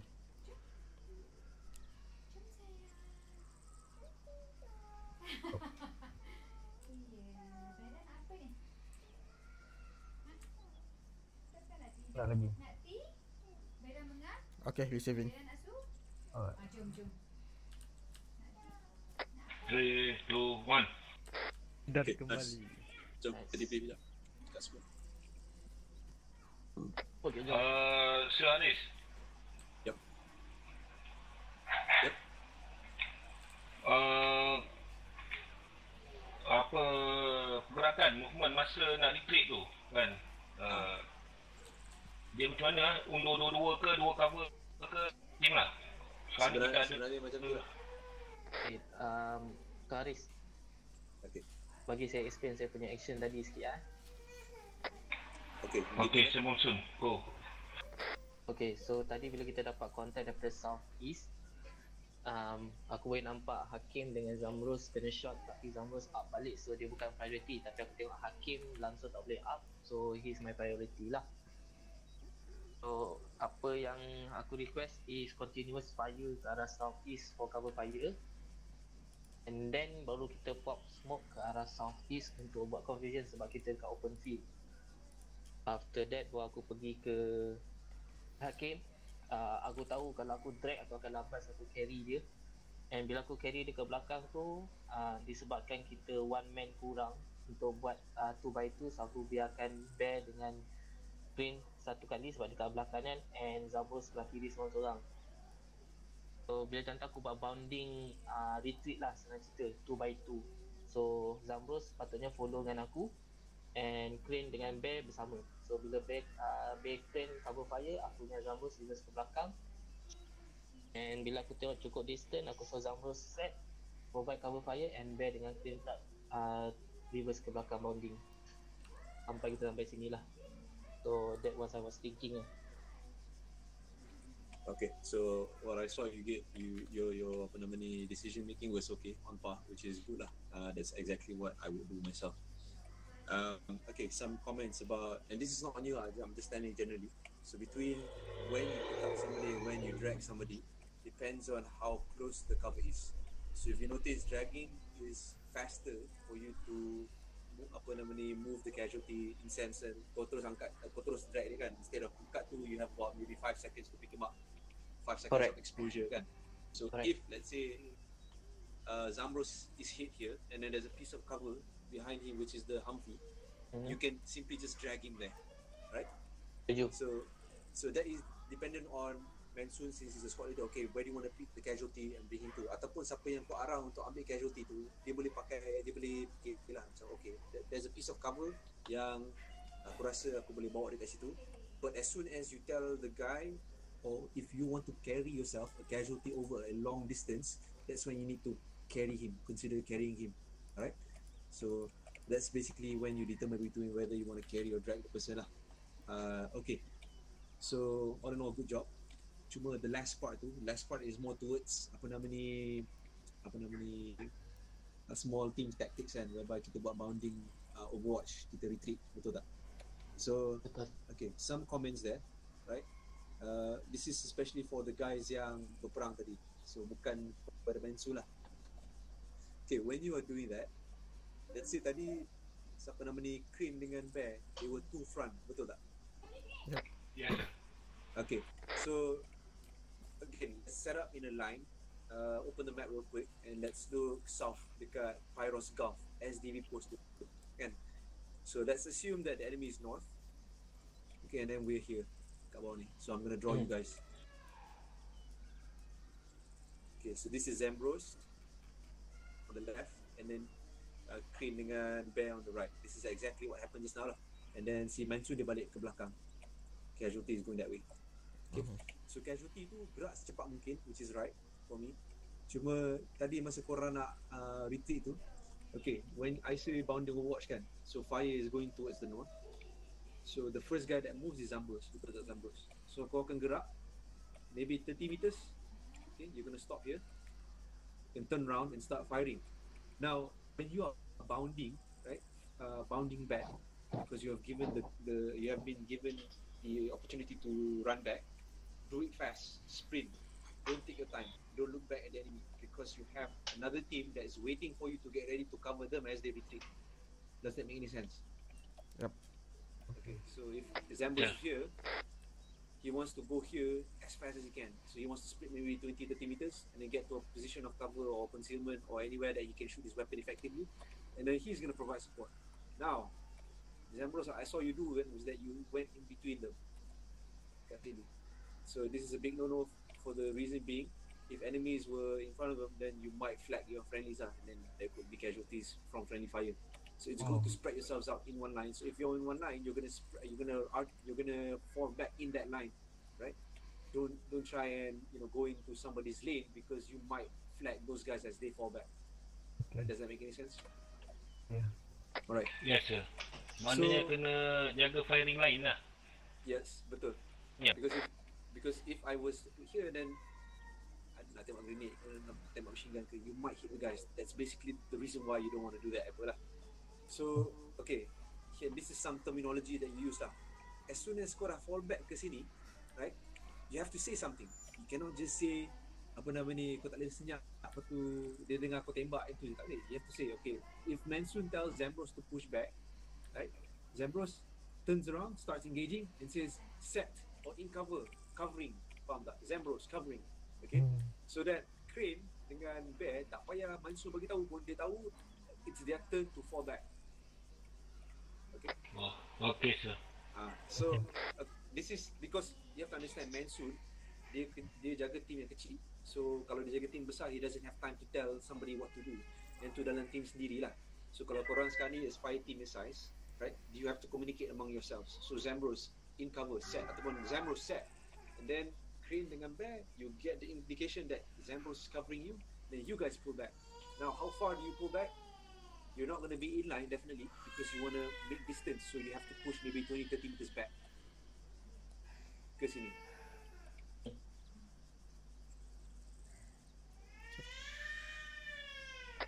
Copy, sir. Yep. So this is where Bear or Crane says set, Zambros move, something like that. So sometimes with the set, orang tak faham kan, they say okay, Crane here, Crane set, Zambros move. Then Zambros will leapfrog and will continue until you reach a point where there's a lot of distance between you and the enemy. I would say about 100 meters. And then if you decide to break contact, balik smoke and then just fuck off. Don't even need to engage. Just balik je. Right? So itu some comments about how you do bounding, leapfrogging basically. So not a bad thing lah. What I saw happening just now was pretty good. Now, okay, Mansoon, this is something else pula. When you've reached a position of cover and then you are treating your wounded, okay, you have to consider that you must have at least 50% security, at least 50%. So in a team of 3, there should be 3 guys on covering duty. Faham tak? Tapi okay. Kalau team kecil macam korang 5, I don't mind setting 2 guys on security as long as ada orang engage ataupun beritahu enemy dah dekat ke tak. So if let's say you have 5 guys, 1 wounded, therefore you have only 4 guys working with you kan? Okay, 50% of that is are those who must set security. Faham tak? Oh, okay. Okay, so you as a fire team leader, you're not going to be the person who treats the wounded, but you're going to be the guy that pulls security because you would know enemy pergerakan, you know those things, and you would have to react as such lah. So remember guys, 20% security. So if you have 3 people yang up lagi, and then you have 2 down, that's going to be a bit tricky lah. Then that one is that kau kena engage betul-betul habis, and then RT push to position of cover, but at least keep 50% security is the same thing. Okay? Yes, sir. Copy that. Oh, Aris, ni yang tadi yang bila lepas kata hold fire disengage ni. Yep.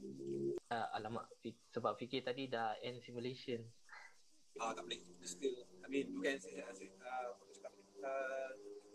break contact je kan? Silap bayangan, tak apa. It's no problem bro, but you understand the purpose lah kan? Yes. Basically, you must, masa kita nak treat wounded, mesti ada 50% security. Kalau tak, ni kan enemy will just simply walk onto you and cause more casualties. Betul. Alright? Okay, sorry about that. Dia lupa fikir salah, fikir dah end simulation tadi. Okay, we'll do another one or maybe 2 more, depending lah. But this time I want Crane. You're gonna be the lead. So to make it easier for you guys, dalam fire team selalu kita buat ada buddy system lah. So 2 people will stick together at any time.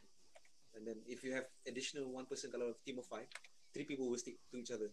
And you understand, basically keep buddy system so that you know who to move with, who to talk to, and then basically. Thanks the Pew Pew Laser for hosting me.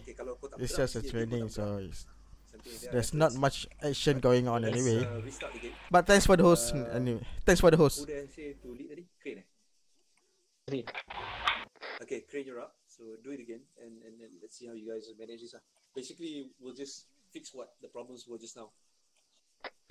Okay, copy sir. Okay, kita bagi sistem dulu lah.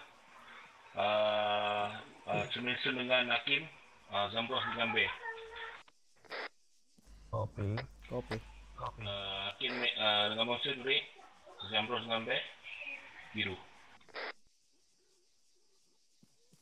Okay, kita move fairing formation bentuk wedge je tadi. Bentuk wedge copy. Okay. B putting on my left side and red on my right side. So kau akan jadi in front. Okay, team, you may start pushing southeast. So any engagement you do is towards the southeast. Copy sir.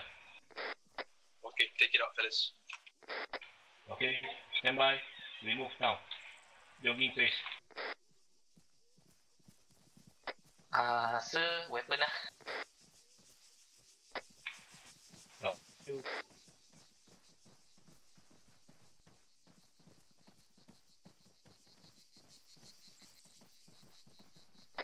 Hakim, jangan depan sangat.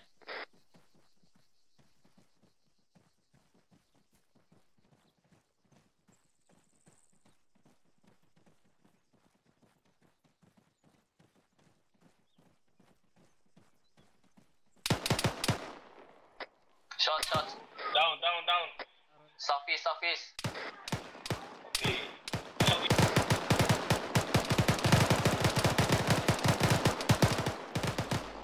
Reloading.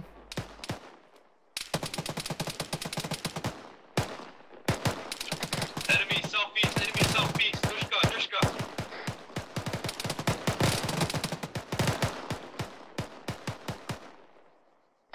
Loading.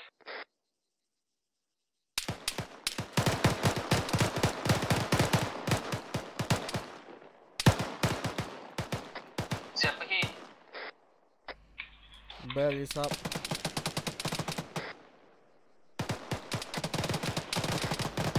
Out of ammo.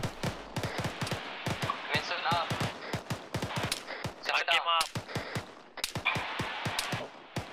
Okay, red team sit left. Hakim up. Mason up. Blue team.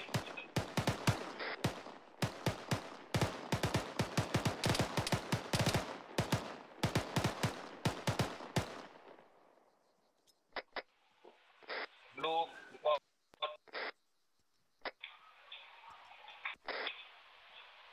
Blue. Sit right, blue. Siapa down? Blue is up. Bear is up. Zambros is down. Okay, red. Covering fire. Paling Red copies.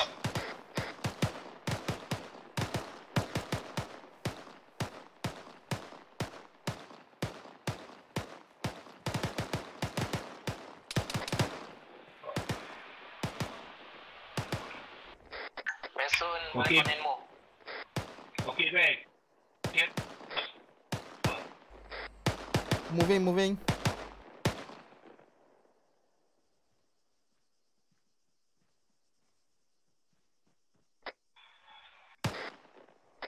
Mason ambil peluru.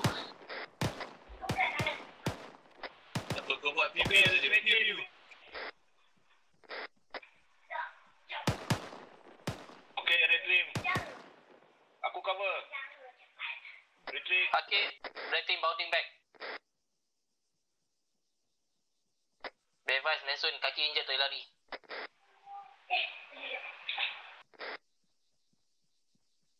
Hakim set. Besok dia lari. Oh, dah okey dah.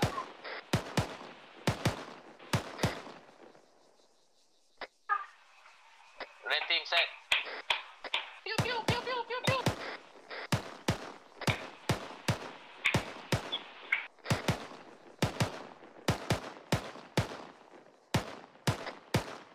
Grenade, find the hole.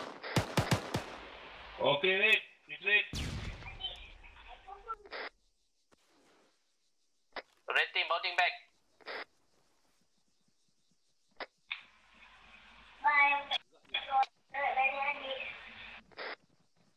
Okay, break contact. Okay, hold position. Red team, security Hakim jaga arah south west north, aku jaga north east west. North east south. Copy. Okay, Alah, bear Zeus akan rawat punya lah. menu ni banyak kuat lah. Oh, lagi. Habis satu aku. Rain jaga duduk belakang H wall. Deleting. Copy that. I will not. Tiga dalam chamber ni. Backpack kau ada. Okay. Oh, lagi separuh. Okay, aku dropping grenade sini. Okay. Tadi macam aku cakap, masa kau bounding tu, kalau delivery arahan je, kau cepat-cepat balik push 40-50 meters past the last man. Copy. So that you can Sorry. Yep. Masa retreat tu kena bagi ke arah. Okay, rating undur 5 meter ke 10 meter ada ke? Ataupun maintain kali lane? Okay, tadi ada, okay, kau nak dong retreat kan, tapi dia ada bercakap tak? Dia bercakap semua dah. Dia orang beritahu dia undur. Mungkin dia orang tengok dalam match ni saya kat mana. Jadi dia orang maintain fighting lane saya lah dengan saya. Betul, tapi dia kena communication. For instance, kalau Red nak bergerak, dia kena bercakap. At least kalau kau tak suruh dia gerak, at least kalau katalah Mansur dia gerak, dia kena bercakap, okay, Red team peeling or Red team falling back. Then Red team pula cakap set. Lepas tu kalau Blue tak bergerak, dia senyap je, kau kena panggil cepat-cepat. Faham? Oh, copy sir. Maksudnya dia tak kisah siapa yang communicate, asalkan ada communication kat situ. Dia orang tahu siapa bergerak, siapa tak bergerak. So katalah Red dengan Blue dia tak berkomunikate, kau kena masuk campur dengan mengarah. Copy dah. Ya. Okay, meh, free group. Mahal 3 biji diska kat depan tu. So, okay, Crane, just go through verse again lah, what you did just now. Okay, tadi kita perlunya kita ada, saya adalah 5-man patrol sebenarnya, bukan 6-man. So, bagikan kepada 2 team, di mana Mansun dan Hakim adalah red team, dan Bear dan Zarros ada blue team. Team belah kanan dan belah kiri. Gerakan adalah dalam bentuk wedge. Okay, selepas berjalan jarak lebih kurang 10 meter, kita kena engage. Dia keluarkan arah untuk down semua, untuk engage enemy. Lepas tu kita minta si red, okay, red team okay, dan kena blue team dapat tahu Zamros down. Okay. Dia ada gangguan pula. Aduh. Selepas tu saya arahkan untuk okay, maintain firing lane dan arah Bear untuk bawa Zamros ke belakang. Dan lepas tu saya pun mundur ke belakang dan saya beritahu red team untuk retreat juga. Untuk tadi ada telah untuk beritahu untuk buang asap lah, balik buang asap. Saya tengok dah ada balik. Maknanya first time ni jadi ni kan. Susah juga. Kemudian tu saya rundur lebih kurang jarak 2 meter kot. Lepas tu bagi arahan untuk red team untuk retreat. Satu baiting bear dah bawa Zamrud sampai ke belakang lah. Dia terus. Jadi kita teruskan defend sampai ke belakang ni lah. Secure. Itu je lah. Okay. Perlu untuk saya ni kan. Ada improvement tadi yang whereby yang ujung tu security lebih ketat pada yang awal lah. Tapi yang awal tu pun pasal korang tak tahu pun yang exercise still running kan. Tapi tadi Crane maintain at least 50% security while somebody treats the wounded, and that is how it should be done lah. So good job on that. Okay, pergerakan balik pun aku tengok okay, cuma tadi blue team kau punya fire team leader panggil sit rep, tapi Bear lambat jawab sikit. So aku focusing on something else masa tu. So that's why aku tak notice. Sorry on that. The object that you focusing on, was it dalam game ni ke ataupun dalam game. Aku focusing on that enemy sebab aku nampak ada enemy kat sana, and that's why aku throw the smoke first, and then aku keep on focusing on that. Aku tak notice the radio. Okay, copy. So there you go. So sekarang ni kan kau perasan tak, sebelum ni aku pernah cakap yang kalau kita tak jawab superior kita kan, kalau kita tak jawab superior kita punya command, apa yang akan jadi is that dia akan bagi command yang lambat dengan the risk of getting casualties lagi tinggi. Betul tak? Yep. Crane tak boleh nak buat decision. Dia panggil red team, okay, semua up. Tapi blue team dia panggil 2 kali, tak jawab. So saya risau abang break down sekali dengan Lebros. Alamak, 2 down ni kan. Tapi kedapatan kedua tu lega lah. Kan nanti kan Crane ingatkan kau dua down, lagi susah pening kepala. So dia kena ada information tu lah. So Crane, katalah blue team tak bagi kau jawapan yang kau nak, kau leader tau. So kau bukan nak marah, tapi kau kena tegas cakap, blue team come in, how many casualties? Baru dia orang macam snap back into reality. Okay, my team leader is calling. Faham tak? Copy sir. So nanti kan okay, then baru communication may flow tak terputus. Kalau tak nanti kan kita sekat kat situ je. Other than that, tune lah, cantik lah. Okay, cuma like I said just now, Bear, that you have to make a decision between carrying or dragging. So if you have to walk pretty far away, like let's say this is an open field with nowhere for you to treat your wounded, I would suggest that you carry the guy because it's much faster, even though it takes a long time for you to pick him up, but it will pay off later on. Faham tak? Okay, here's my thought process just now. So bila dalam open area and then enemy is still shooting, that's why I decide to carry because it's faster to move lah. But then whenever enemy has stopped shooting or I'm already in cover, then only I will change to carry because the commit for carry is too long lah. And I'm not sure if enemy is targeting me or not. That's the reason I decide to do the carry instead of to do the drag instead of carry. The drag. Yes. Okay. That's actually a really good way to do it. I'm not saying you're wrong. Actually really right. Because again, like I said, katalah ada a piece of cover nearby and you want to just drag him so that you can carry him behind cover. That's what you should do. Kan? So that's the way to do it lah. Okay, all in all, pretty good job guys. So basically kita dah pernah buat benda ni. Aku rasa semua kat sini dah pernah merasai bawa full casualty yang to cover semua dah rasa dah kan. Yep. So this is just to ni drill home lah what we actually do. So good job. Kalau siapa nak buat lagi kita besok. Jadi sebenarnya Syarif, saya lah bila surprise tadi dah mula. Patutnya beberapa tahu dah Zamrud down, saya patut keluarkan hal untuk push smoke. Jadi saya lambat. Tapi bila dah ada keluar, saya terus lari ke Bear dengan Zamrud lah. Cuma saya nak tanya, antara carry dengan drag ni mana lagi? Kalau gerak. Macam mana? Antara drag dengan carry ni, kalau open area lah, drag mana luar sini untuk gerakan? Drag je? Carry. Tapi kalau jauh carry lah. Dia carry walaupun dia lama, tapi itulah siapa yang nak pergi ambil member yang down. Kalau open field macam ni dia kena fikir teruk sangat tak enemy tengah tembak sekarang. Kalau teruk kau kena ni lah, kau kena engage dulu, suppress dulu sampai enemy tak ada, then kau start carry. Pasal drag ni okay, kau boleh drag. Kalau ada piece of cover okay, cuma kalau kau drag kau still exposed to enemy fire. Faham tak?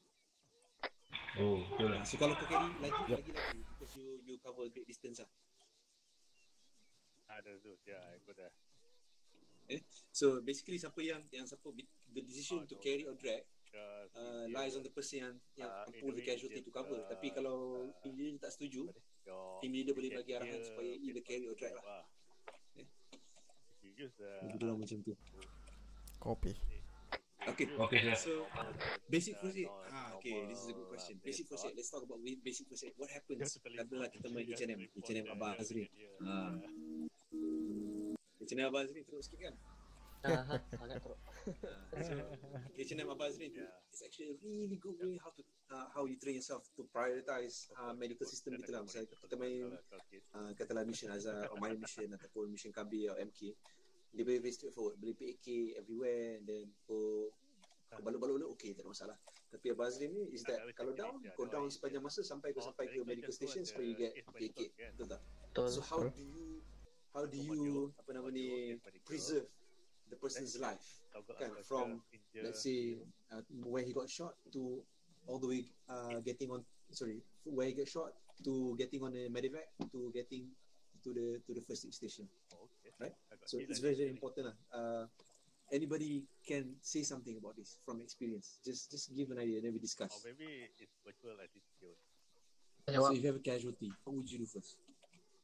Okay, saya jawab. Okay, go ahead. Okay, ini condition bila kita dah ada behind cover and secure kita ni. Yes, maksudnya sekali kita nak first aid. Member nak first aid je lah. Okay, so technically paling first yang kita kena buat is tengok how many damage yang dia dapat, and then if he's really in a bleeding condition, maksudnya dia unconscious dah lah, memang tak akan bangun balik. The first thing you have to do is stop the bleeding. After you stop the bleeding, it's either guna tourniquet ataupun quick clot. But for me, I use quick clot sebab it's easier and tak perlu nak monitor, sebab kalau pakai tourniquet nak kena monitor. And then stabilizekan dia. If possible untuk pakai surgical kit, pakai surgical kit lah untuk stabilizekan dia. After that, kalau dia dah stabilize, then wait for ni lah. But kalau ada multiple casualties, depends on the condition. Kalau orang tu takat badan dia teruk sangat, okay, it's better than we focus on him rather than someone yang takat injured kat tangan kaki. And kalau ada yang injured tapi still moving, still active, dia boleh, kalau dia sepatutnya ada medical kit sendiri, so dia patut stabilizekan diri sendiri dulu, sementara kita stabilizekan yang consider in the red condition lah. That's my opinion lah. That's my way of thinking. Okay, that's actually how you do it. But the small little steps along the way, tu of course kita kena specify sikit. So how do you stop the bleeding? So you tourniquet and then you bandage, betul tak? Yes, tourniquet. Like for me, I use quick clot and then I use packing bandage. Those two akan stop the bleeding very effectively. Because sometimes even last time you look in this HMT, right? Okay, ada so soalan. if you look at Seling selalunya orang pakai kalau ada orang pengsan kan. Kalau contoh cara H&M, kita nak kena pakai seling, nak kena hidup orang, apa nak sedarkan balik orang tu. Apa tu bagi dekat nak suruh medik ke, kita priority kat medik ke nak kat orang infantry base dulu? Maksud kau nak bangunkan apa? Bangunkan orang yang pengsan lah. Contoh macam kalau H&M kan kita takkan bangun kalau dah kena tembak teruk sangat. Kalau contoh apa, Mansun down sebagai medik, lepas tu Bear pun down teruk dah, dia punya lagi teruk daripada Mansun, yang mana kita samakan dulu? Medik. Okay, medik kita boleh save tak on the field? Kita boleh PK tak on the field? Sebenarnya kita tak boleh. So there's no difference because at the end of the day, you preserve the life of the medic. His life is he cannot do anything. So there's no difference between him and a normal rifleman. Faham tak? So you have to treat them basically the same lah. Tengok basically kalau macam kita main H&M, which casualty has the worst condition, he has to get the most attention lah. Tapi at the same time, kau kena look at your supplies. Let's say for instance, helikopter lambat ke apa ke, okay, this guy memang tak boleh nak hidup dah, macam dia nak mati dah. So it's the truth, that's reality.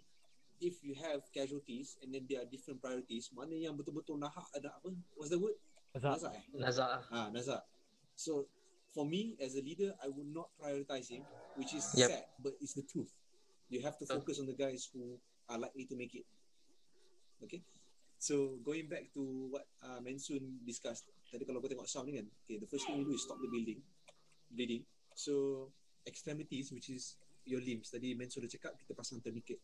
Right? So katalah dia kena IED, lepas tu 3 daripada kaki dengan tangan dia dah injured.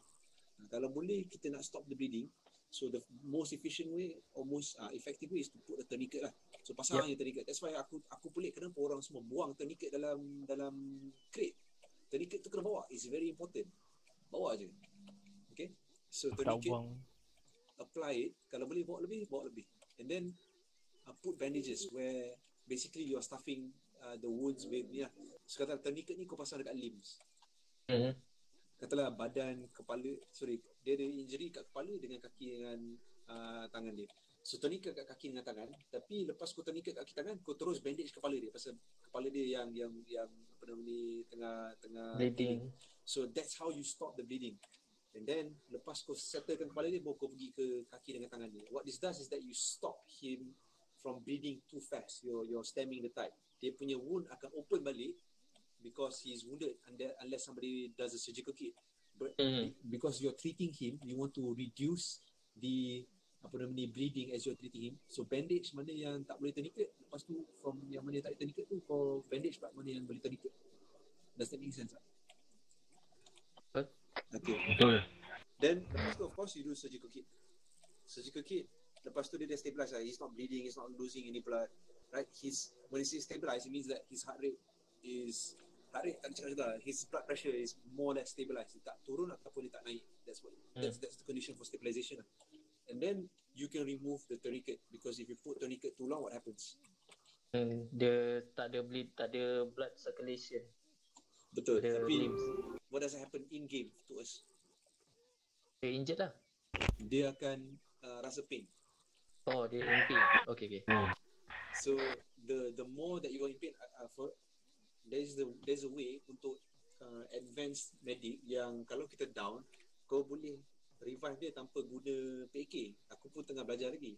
But basically you have to make sure he's not in pain, his blood pressure is okay, and his heart rate is okay. Then baru dia boleh naik. Baru dia boleh naik pula. Baru dia boleh bangun lah. Okay. Then from here, then you can look into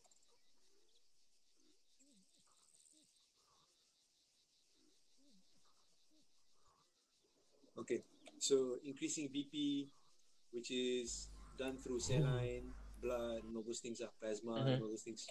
Cuma plasma dengan blood aku tak ada experience, tak pernah pakai. But if you notice, when somebody's down, or right now you can check somebody's apa nama ni blood pressure kan. Yes. Okay. So it will tell you, okay, normally it will be 120 to 80. So the systolic dengan something aku tak ingat lah. This is a good condition lah. Yes. Okay. So usually if somebody's injured, he'll be around lower than that lah. Yeah, basically around that. So your job is to increase it back there using saline. So that's why semalam kita nak lepas kan. Okay, saline. Kita tengok blood pressure, lepas tu saline. Kalau tak cukup, saline habis, blood pressure still tak okay, kau salinekan lagi. Right? So while you wait for a medevac, and you do this until up to a point where you don't have enough supplies to get him back up, then you keep CPRing him, make sure that his blood pressure is okay and everything. CPR him until he gets on the helo and RTBs lah, basically. So in the future kalau kita jadi H&M casualties, this is what we should do lah next time. Yes, sir. Tuan Haris nak tambah sikit? Okay, go ahead. Okay, Hakim, based on kau punya soalan tadi kan, for using saline ataupun blood lah, my priority untuk bagi benda tu ialah bagi orang yang masih alive tapi dia kata dah lost a lot of blood. Sebab kalau dia still alive, maksudnya dia boleh fight. So kita kena, kalau boleh, make sure dia keep on living. Tapi kalau dia lost a lot of blood, dia punya attention span in war lah, senang cerita lah, dia akan makin berkurang. So it's better kalau dia dah alive, Tapi dia ada tulis kat dalam medical menu tu, dia kata lost a lot of blood.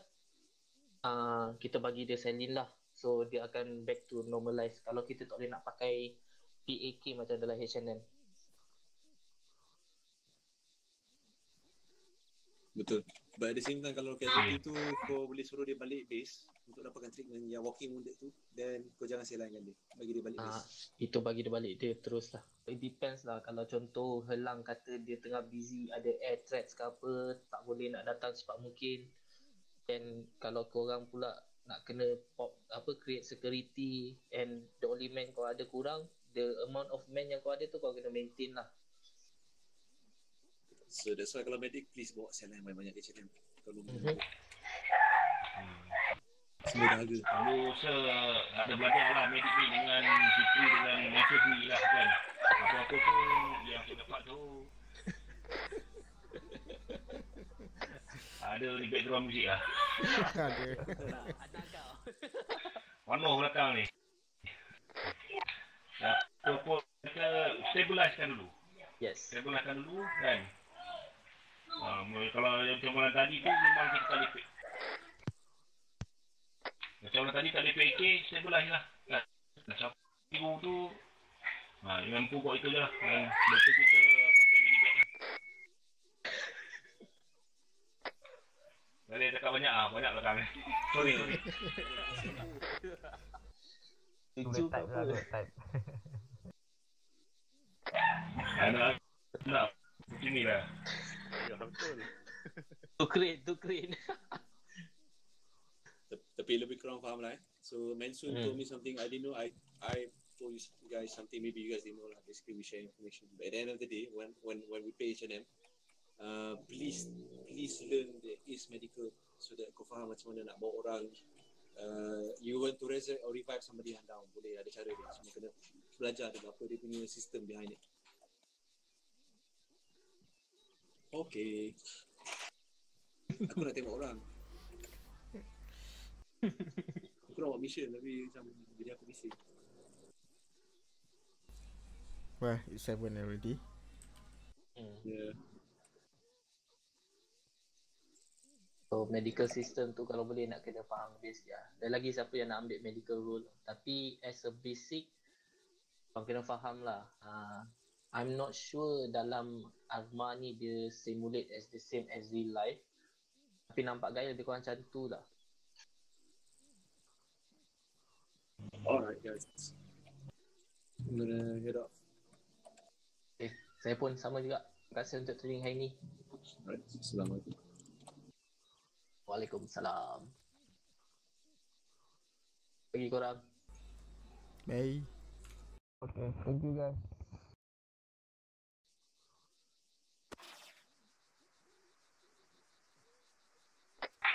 Hey. Okay.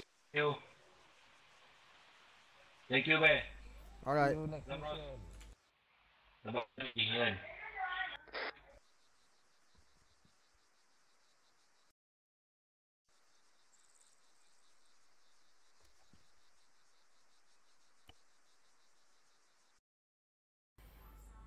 Alright, ladies and gentlemen, that's all from me for today. Probably tonight I'm going to stream something else on. Probably something else. Streaming something else on Facebook Live. We'll see. And alright, this is Bailey Matt. I'm signing out.